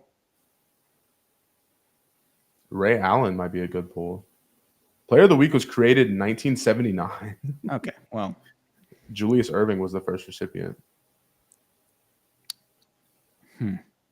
about Von Wafer? Oh, what a pull! That's a good He one. played for the Magic then the Celtics, right? I think so. Yeah. I think it was Celtic. Yeah, Rockets, Celtics, Magic, Lakers. I think that was his career arc. Maybe not in Noah that order. Vonleh. What a throwback. Mm. Oh, There it is. What a Oh, pull by Joshy boy. wow, great pull. Josh knows ball. Because that was right around like when I was in high school. I remember. And I just talked about Von Wafer like 30 minutes ago. He doesn't with even have a Bryson. picture, bro. Yeah, Von Wafer. That's so disrespectful. They don't have a picture of Von Wafer. What was the percentage on that? I can't see. 188. Wow. Same as Ricker. Wow. That's great. All right, we gotta knock this out. Okay. NBA Player of the Week. Steals. Let's just go. Let's go Ray Allen here. I like the Ray Allen pool. It should And then- be like one or two. Oh, we got another. Rarest one. Let's go. Wow. Wow. Magic Player of the Week can do Dwight Howard. Dwight Howard Dwight or Howard. Penny Yeah, Hardaway. that's too much, right? Grant Yeah, I know Hill, Dwight Howard would be the most probably. T-Mac. Tracy McGrady, I like that pool. Steve Francis. Steve Francis might be a little more rare. I feel like. Try Steve Has Francis, Markelle maybe. Jameer Fultz Nelson. Jameer Nelson. Wait, try Jameer Nelson out. I don't think he's won a Player of the Week, Yeah, I don't but think he's won a Player of the Week. what about Oh, Wow, I Got didn't see it. that one coming. All right, and it was a gold too. What? okay. Crazy. What was it? That's a like lot of people 2%? guessing him. James Yeah. Harden teammate, NBA Player of the Week, Mm, KD, Russ. definitely not Kendrick Perkins. No. Cam Thomas didn't win it. mm-mm. I Has mean, it's Clint Kyrie, Capella. KD, Clint maybe Capella. I don't Capella. think. Probably not. Maybe Ariza. Trevor Ariza. You can also think Clippers now too that he's played with. Yeah, we can go. Paul George. Kawhi, Paul George, Russell Westbrook. Maybe Westbrook. No, Westbrook would be too much. I feel like I'm trying to. Yeah, I feel like Westbrook, KD, Kyrie are all. Chandler Parsons, Danny Rollins is in there. Chandler Parsons. Remember that one game he had a Yeah, 10 maybe threes and a half? maybe Maybe Chandler he played Parsons. that week. Yeah, try Chandler Parsons there.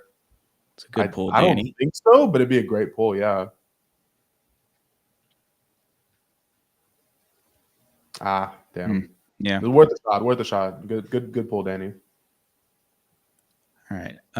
Magic, 2 triples or triple doubles in a regular season. I mean, Dwight, Shaq, Penny, Cole Anthony. Cole Anthony. Probably not.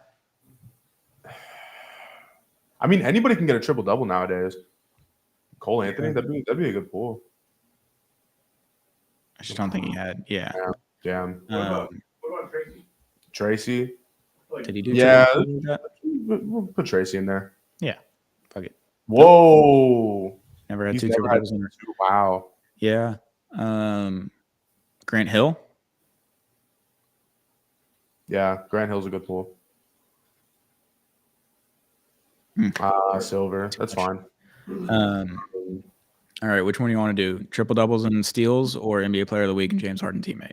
Let's just do player of the week, and I mean, we could either go Embiid, Westbrook, KD, Paul George, Kawhi. I'm trying to Did go Robert Covington ever win one? Robert Covington. I can't say he's ever. I mean, do you want to, Josh? You want to try that one? Sure. Yeah, Robert Covington on the bottom right. Yeah, crazy pull if so. No. Yeah, I just didn't think so. Yeah.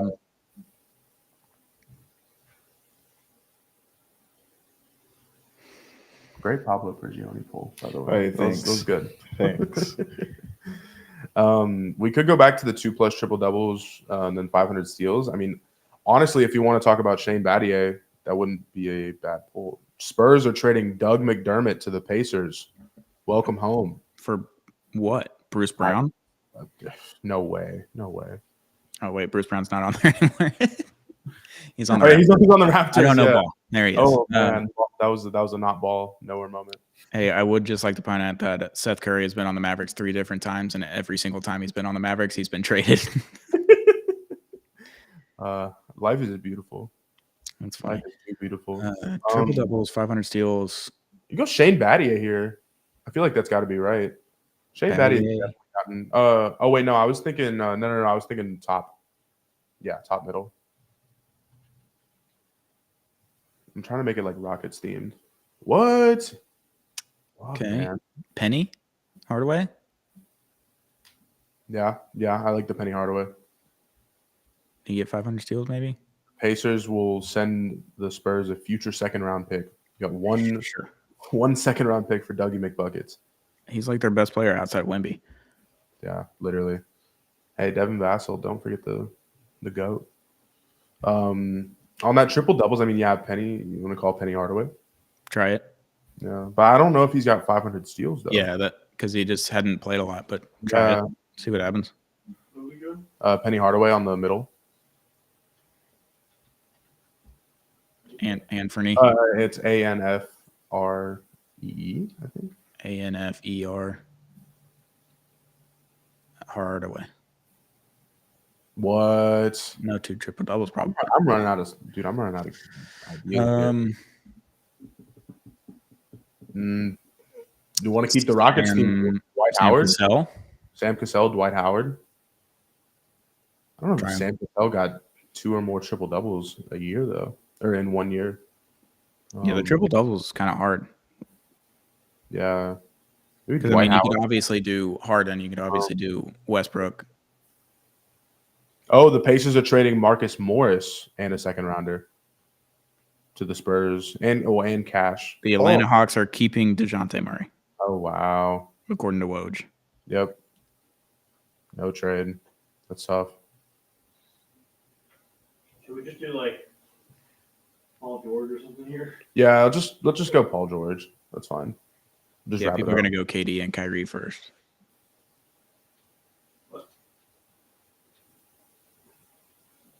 Silver. That's not bad. Was it like 5%? Yeah. 8. 8. Okay. All right, the last one. All right. Here. I mean, LeBron's definitely done it, but Yeah, LeBron's definitely done it. I mean, what about Dwight Howard? Maybe did we already do that? Wilt. Wilt? Yeah, Wilt. When in doubt, Wilt Chamberlain. Yeah, but try Dwight. Yeah, try Dwight first. What? No 2 triple doubles in a season, probably. Well, they didn't start counting steals until like the 70s, though, right? I don't know, but try Try it. Wilt. Yeah, just try Wilt. Ooh. Yeah, they probably didn't count things because he definitely has 2 triple doubles plus 500 steals. It's like Wilt Chamberlain definitely has that. Reggie Miller. Reggie Miller. That might be a good pull. Did he get 500 steals? He probably did. Yeah. There's a lot of numbers. Pretty common name. Yeah. Miller Lite. That's right. Won't win Wow. Okay, Oh, Spurs are going to buy out Marcus Morris. sure. Welcome to Reunion. Dallas so you can play with your brother. Oh, shit.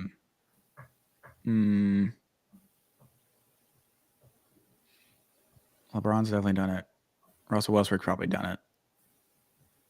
Harden's probably done it, right? Yeah, like I'm trying to like I know the big ones, but I'm trying to get that diamond, you know. Dwayne Wade. Jason Williams, Ooh, white chocolate. white chocolate. Jason Williams. Josh, you want to try it? Let's see. Who? Jason Williams. That might be a good pull. He wouldn't get triple doubles like that. That's not, dude. They don't love you like that. I don't know. Jason Kidd. Jason Kidd. Yeah. He was getting triple doubles, like not crazy often, but like 5 a year. Yeah. Yeah. Jason Kidd's a He's safe definitely play. done it. Yeah, that's a safe play here. Let's do that. Who? Jason Kidd. My terrorist coach. Well, you don't like him? Go. Hey. That's fine. Hey. Bang. We weren't under 30, just over. Damn. All right, not bad. What was the grid final score? We're better than, was it 75? 76. Yeah. 76% of the grids. There we go. Ball knowledge, baby. That Pablo Prigioni saved us, dude. We Straight do our up. best around here. Straight up. Yeah, we know ball on the Zero Gravity Pod and the Apollo office. Milwaukee Good Bucks luck. are trading Robin Lopez to the Sacramento Kings. Oh, For what? Robin Lopez is expected to be waived. Did he waive back? I don't know. What? I'm just saying. But oh wait, they have both Lopez brothers. I had no idea. Because isn't Brooks their starter? Robin doesn't play though. That's the thing. I don't think Robin plays at all. I read that as Brooke, so that's on me. Yeah. Hand up. No, I was like, wow. Okay. Yeah, I There's know. a team full of brothers. Yeah, dude. That's crazy. Bless. They're just Giannis's brother just does nothing. I don't even know how to say his name. Thanasis. Dude, he's a real hooper. Y'all don't get it. He's a real hooper. Is he a hooper like his brother, where he just barrels over people and tries to hurt them? He tries to. No, he. I think. What does he have? Like a 43% turnover rate? It's nuts. Absolutely nuts. Hey, at least he's on the team. You know, Sure. the Bucks are sending cash in the deal, so like nothing. Yeah, player to be named later. Interesting. A lot of player to be named laters today. Cash and salary dumps and whatnot. This isn't the NBA I love. I was really hoping Gordon Hayward would get bought out. That way it'd be a competitive market for him. But Yeah. we'll take Him it. on the Thunder is like an upgraded Mike Muscala situation, I feel like. It's fine. Especially now in his career. Like Hayward can still give you buckets, but we'll see. But he's like the fourth option on that team if he starts. I Like was that's gonna- a perfect yeah. situation. He's You're not the number lucky. one guy. Yeah, you're lucky if he starts. I was thinking like imagine Buddy Hield, and I think we've kind of like brushed over these kind of topics before, but Buddy Hield going to like a smaller team like a Charlotte or like I don't know Detroit, where Buddy Hield could literally be the number one option overnight. I mean, maybe not LaMelo Ball or Cade Cunningham, but let's say those guys are out. Buddy Hield getting 30 minutes a night or 35, 40 minutes a night in some situations, dropping like 30 points on hella like inefficient shooting, like 13 for 29 type shit. That'd be cool. That'd be cool. Yeah. I wish more teams just like with what the Pistons have done this trade deadline. That at one point they had 17 players on their roster, and we were all wondering what are they going to do? What are they going to do? And then they just end up, fucking releasing Killian Hayes out of nowhere. It's like this is the prophecy. It fully makes sense to me. I think the Detroit Pistons should not be allowed to like do anything. I think they need like a third party consultant to make all of their moves for them. Yeah, they need to be under basketball team conservatorship. Like the NHL might buy the Arizona Coyotes back from them, Yeah, like the New Orleans Hornets Send back in them the to day. Houston. Send them to Houston. We need it. So they have 6 wins, the Pistons? I think. It might be had- like 7 or I 8 think now. they're like 7. Yeah, I don't know, man. They've what are they like? They've won 5 and something. No, 4 and like 12 over the last like 16 games or something. They're Yeah, winning. They've won more games without Cade Cunningham than they did with him. So maybe they're at 9. Insane. I don't know. Let's look at it. More games without Cade Let's Cunningham. look at mediocrity. You know, they're 7 and 43. Never mind. Yeah, it is miles below mediocrity. Like the team is in shambles. They're only 31 and a half games back. They can make that up next year. Yeah. Well, let Jalen Green get anyone he wants pregnant because he clearly plays better. So I'm with it. As long as he's playing good and can be a father for his kids, I don't care what he does. It's his life. That fucking comment's out of pocket. Yeah, dude. the pocket comment That's is an out crazy. of pocket comment. Kevin, are you okay? Yeah, He's he's mad about something, man. Do you need some help? God, We can try to man. help out with that. BetterHelp.com. Was it from the video a few years ago in their dorm room? Oh, See, yeah. here I have no issues I with tried that to forget video. that. I have no issues with that. That's just guys being guys. It's guys being Yeah. dudes, man. No, it really and the is. fact that the fact that this fucking guy had a camera there filming it and like posted it and shit, that is just ho shit for sure. I mean, Oh, Yeah, here we go. to avoid a $1.5 million upcoming contract bonus for games played, the Toronto Raptors are planning to waive Spencer Dinwiddie. Welcome back to Dallas. Yeah. Third ball handler. We're back. Welcome Oh, back. Spencer God. Dinwiddie, Western Conference Finals appearance with the Dallas Mavericks. Welcome back. So Speaking players, it into existence. players can be picked up after today. Yeah, Yeah, they can start being picked up now. There's a quote unquote buyout market. So Is there a deadline on that? I don't think so. No, you can just get have to be on the players- roster the week before the playoffs, I think. Till the end of the season, pretty much. Chicago Bulls made Alex Caruso untouchable in trade talks. Okay. Congrats. Okay, buddy. Yeah. Congrats. That's a Dinwiddie and a Jalen Green combo. That is like nightmare blunt rotation personified. Like I don't want to be at Toyota Center when those two are on the court. I could never watch Spencer Dinwiddie in a Rockets. He was game. actually good in Dallas. I'm not saying he wasn't. I'm looking at right now when he's on strike and playing the way he's been playing this season. I think he'd be a great influence on Too Jalen much. Green. I think you should add that. Great influence. Add him to the locker room, put him right next to him. Sixers are trading Jaden Springer to the Celtics for a second round pick. Celtics are low key picking up like not like A or B potential guys, but like something can happen. Like Xavier Tillman, given the right situation, he could be like a nice like 8th or 9th man. It's like Same with Jaden injury Springer. backup. Yeah. Like if someone gets injured, they can come in and can be serviceable as the backup. Right. So then the backup becomes the starter, and yeah, it's fine. Yeah, I don't hate that. Whatever. I don't. How do the Celtics have like any draft capital left? I don't. Where? How do they have Couldn't tell. money? How do I they have couldn't. players? I don't understand where it came from. I don't know how they keep doing it. I don't know, man. The picture of Spencer Dinwiddie just staring at me with that patchy ass, disgusting beard is just Dude, it's it looks like he's just like given up on life. Like I watched him the other night, and he did not give a flying fuck. during the game. like, and it's weird because like his hair looks cool, but the facial hair, we got to do something. We got to do something about it. It's a little much. It's He'd rough. look good in a Mavericks uni. Yeah, I mean, Tell him. I don't hate it because then looking at Spencer Dinwiddie, Dante Exum, Daniel Gafford. That's like your bench unit. That's not bad. Jaden Hardy scoring. I don't know. That's fine. that's a haul, folks. That's a haul. fine. Yeah. You have an open roster spot. So I guess they're just waiting on the buyout market. 2 minutes left. How hot is this stove? Fucking ice cold. Hadn't been turned on in months. Fucking cold. This still looks like a rock in the Alaskan. Yeah. Yeah. Trying to make a fire on. Yeah, so obviously the Lakers haven't done anything. They just didn't do anything, which is funny. Atlanta Hawks didn't do anything. No one really did anything. You know what? Dallas and New York are the only two doing teams that nothing did solidarity. things today that actually mattered. That's interesting. I don't know. LeBron Rockets- has one more minute to get traded. LeBron, you got one more minute, buddy. Did Houston y'all? Rockets, you have one more minute to do something, please.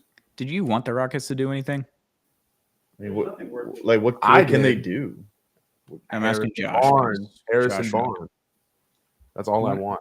Is Harrison Why- Barnes. But why? Does that really do anything? Hey, all I'm saying is you get an efficient 3-point shooter, good veteran. You know, you're not giving him a max deal, unlike some other point guard in our system.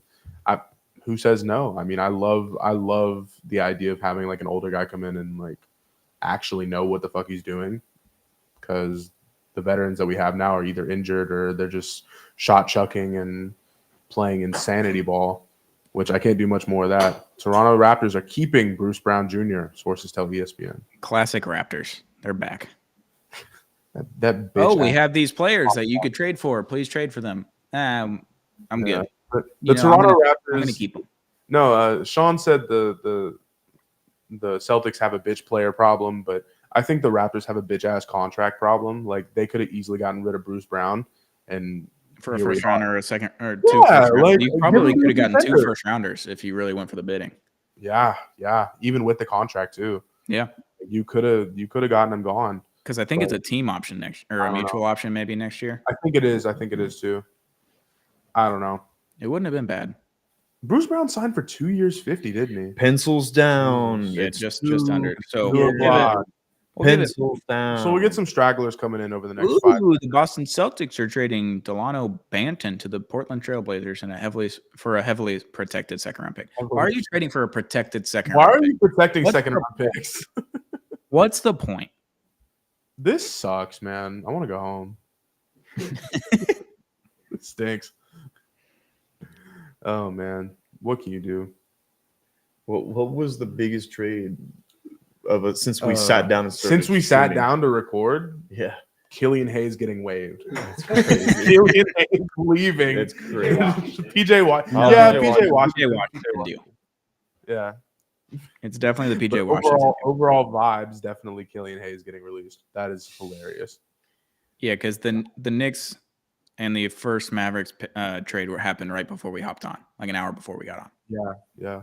So yeah, PJ Washington is the biggest move. Welcome to Dallas, PJ. We love you. Welcome back. Actually, you're from Frisco, so you're from the DFW area. You're coming home, play for the hometown team. Get to play with Luka Doncic, who is notoriously known for making everyone else better and getting them money. So Yep.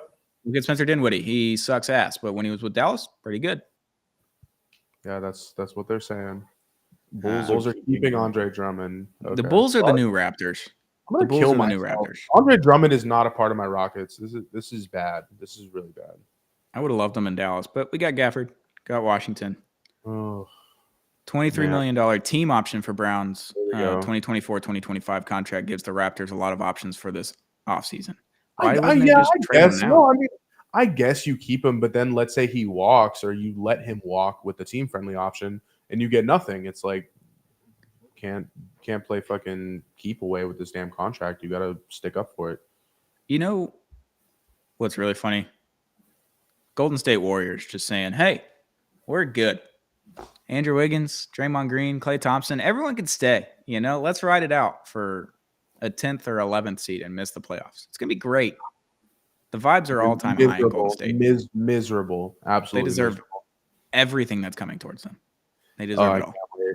Oh, Fuck the Steph Curry collapse. Oh man, it's gonna feed families.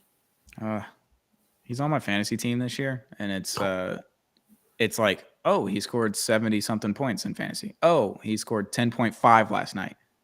Now I'm down 150 in my matchup this week. It's fucking ridiculous. Damn, dude. Man, Because Steph couldn't do like anything. Brutal. Yeah, I mean, trade deadline kind of a dud this year. Everything big happened before the trade deadline started, like a month before the trade deadline started. I mean, we got the OG trade in December. Like, hadn't even hit, like, we were just after Christmas, right? Like, and then Siakam gets traded a few weeks ago, about a month ago, maybe almost now. Like, all the good stuff happened pretty early on, which is nice because it gets the stove like, oh, we're gonna get way more trades this year. And then, no, that didn't happen at all. Actually, no one traded anyone. and then just out of nowhere, man. Corey Joseph, you know, Corey Joe. welcome to the Pacers. There you go. Patrick Beverley to the Bucks is interesting, I guess. Like, whatever. God, man, Rockets legend Pat Bev. I didn't know he's 36. That's crazy. Yeah, he's an Yeah. old head, dude. He's been in the league for like 10 plus years. Because didn't he go play in like Europe or something? Yeah, after Arkansas, he went and played in Europe. Because he couldn't get on Europe. an NBA team, so he went and played out there for a few years and then came back. Mhm. Man. So that's the trade deadline, pretty much. Yeah. Like I said, we're gonna have some stragglers coming in, maybe 5-10 minutes after. But as of right now, this is pretty weak, pretty mid all around. I think if I could describe a trade for this trade deadline, it would be Spencer Dinwiddie leaving and calling it a day. Yeah. The That's- Mavs are swapping their 2028 first with OKC's 2028 first to acquire the 2024 first from Oklahoma City that'll be rerouted to Washington in the Daniel Gafford deal. So that's Okay. how that's fine. So that trade went through. I would assume that the PJ Washington trade went through because I haven't seen anything. I don't know. Knicks are done making deals according to Ian Begley. Well, yeah, they have to be done. It's 2:05. Right, but you could have the phone. So there's always the loophole. You know, they as long as the phone call is open and you say that you've agreed to it, like already, you can go for 30, 45 minutes, an hour after. Okay. Mavericks. Yeah. So they Yeah. traded the 2028 or swapped the 2028 first round picks with Oklahoma City in order to get the Oklahoma City's second least favorable pick from the Thunder to go to Washington. Richaun Holmes, Mavs legend. You're going to be on the court forever. You know, we have every player that's ever played for the Dallas Mavericks is on the court. Their name is. Yeah, the big basketball court. So Richaun Holmes, all like 6 games that you actually played, remembered in Dallas forever. You know, Salute legend. Oh man, good fucking riddance.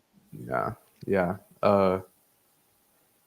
I don't know who else could have possibly gone on like a not even a superstar level, but a star level. We mentioned Mikal Bridges throughout this entire stream, but even then, I'm just like I don't really see him going anywhere. It sucks. This trade deadline was like this It's a bit of a dud. levels of mid, but we at least learned a couple things, and we had some moments there. We made friends along the way. We learned a couple things about each other. We learned some things about the league, and it's cool. It's cool, man. Good stuff. Yeah. Good stuff. Good stuff around the league. At the end of the day, we're still family. Yep. And that's what matters. Jordan Poole should have been traded from Washington. They could have gotten some good picks and players. Yep. What do you mean by good picks and players? Have you watched Jordan Poole play basketball this year? Have you watched They could have Washington gotten Wizards two games? Two second round picks, maybe, Yeah, and a and a fax machine. like the 16th man on a 15-man roster. Yeah. The Killian Hayes. They could have done a money ball and been like, I want sodas. I don't want my guys paying for sodas anymore. Just, I mean, I mean, Kevin, you've just been just on one today.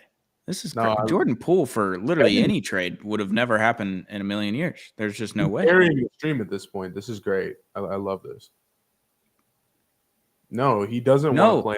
Obviously, no he wanted to team play in wants- Golden State. That's why he No signed team wants him to play on their team. Like, He got He's traded not because he going got punched he mouthed off to Draymond Green and got punched in the face, and they chose Draymond over him. That says a lot about a person when the guy punching the other guy is like, "Yep, we're keeping him," not the guy that got punched in the face. Like, no, fuck that, get him out of here. The Warriors were like, yeah, no, he's fucking annoying, Draymond. We understand. Oh man. You'll get used to it because you won't be here anymore. See you later, bud. Yeah, it's a bit of a dud of a trade deadline. I'm happy because the Mavericks did exactly what I wanted them to do for the most part. Like, sure, I could have hoped for some more, but they did exactly what they needed to do, and no one else really made any moves. The Knicks got way better. They're looking really good in the East, and they're on a tear right now, even with OG and Julius Randle out. Maybe they come back. We're looking pretty good. The Knicks have like 9 Harrison Barnes on their team, so they're gonna win a championship. Yeah, no, that's how that works. 9 great role players, and they are going to win. It's perfect. It's a great recipe, and you have a star, an upcoming star, quote unquote, in Jalen Brunson, Julius Randle, if he can stay healthy and play good enough basketball. I mean, Eastern Conference Championship. Who says no? I don't think Kevin's ever watched basketball before in his life. We don't have the chat up. What did he get? Indy best in the East right now. Oh, okay. They're fine. Like I love the Siakam trade for him, but it's not for this year. I mean, it is a little bit, but it's not really. Yeah, Siakam will work out there, but I mean, they need a full season. It's going to be fun, and you got to get both of them healthy. You know. Yeah. Let Tyrese keep developing too. Yeah, he's only going to get better, and he's already fucking incredible. He's an all-star starter. I mean, he's awesome. So yeah, Knicks win the trade deadline starting from December on. I mean, they get OG, and then they added Bogdanovich and Alec Burks. They made their team deeper without having to give up a bunch, and they won the trade deadline. Dallas did what they needed to do. We'll see how that works out. I'm going to be optimistic. I'm going to hope for the best. I think it's exactly what they needed to do. We'll see if it works out. They got rid of Grant Williams, who was just not good at basketball. So I'll consider that a win. The Rockets do nothing. The Warriors do nothing. The Lakers do nothing. The Hawks do nothing. The Pelicans do nothing. Boston did some middling trades that help out their like 11 through 15 men. Sure, Like sure. sure. Pat Bev to the Bucks. Yeah, I don't know. It's just not a lot going on. Trade deadline, kind of a dud. We're 2-10. No other news has come through here. So Mavs is nothing. Okay. I learned a lot. Yeah, this was like a 3-hour class in college that you don't want to go to, but Garrett was like, "Wow, I actually learned a lot. This is great." Yeah, no, I sat up front. I sat up front where I can hear the professors, and I just fucking. It was a sponge. And then we won't see Garrett in another class the rest of this Oh semester. no, Yeah, he's gone. this is your idea of what the NBA is. I'll show up. I'll show up for. show up for the final. Yeah, I'll show up for the final. He's getting all the emails. He's in the Apollo NBA group chat, but Yeah. doesn't mean he's reading them. It's fine though. The Chicago Bulls did nothing as well. That's very funny. Oklahoma City adding Gordon Hayward, sure. I don't know. Yeah, it's fine. I'm happy. Some moves here and there. Yeah, it is what it is. I'm happy. All right. You wanna end it off? Yeah. Yeah, we'll go ahead. And, Yeah. Thank y'all for tuning in. We appreciate it. We wish more happened, but hopefully you all learned something just as much as all of us did, truly. Thanks for participating in the Hoop Grids, if you did. Ray for Austin forever. Von Way for forever. Screaming at your computer or TV or your monitor where you're watching us. And like, how did you not think of this person? I'm like, sorry, buddy. buddy. I don't have your brain. I don't know. But yeah, thank you for tuning in to the NBA trade deadline. Sorry it was a dud. Can't control that. Kevin, thank you for strange comments. That was great. It was a blast. Had Bryson, Sean, just the crew on there. So if you haven't already, hit that subscribe button, turn on the notification bell. We'll be back with the Zero Gravity podcast here soon. NBA content is cooking up. We're past the trade deadline now. So we're going to add some buyouts and see what happens. Walk to the playoffs and see if the Rockets and Mavs can meet up in the second round. That'd be cool. Sure. Battle for Texas all over again. It'd be great. Yep. We'll sell more shirts. It'll be great. Yeah, if you haven't already, hit the subscribe button on YouTube. Zero Gravity is our Apollo NBA podcast on all podcast platforms. Hit that subscribe button on anywhere you get it at Zero Gravity. And the Summit State of Mind is our Houston Rockets staple podcast. Shout out to Kenny and Justin. They couldn't make it and get out of work, but they'll be back tonight recording in studio for a Summit State of Mind podcast to talk about the trade deadline that they didn't even do. So it'll be great. But yeah, thank you for tuning in. Go follow us on socials, Apollo HOU. Hit that subscribe button. Go watch some basketball, as Garrett would say. Watch NBA. Watch NBA. Watch basketball. Watch NBA today.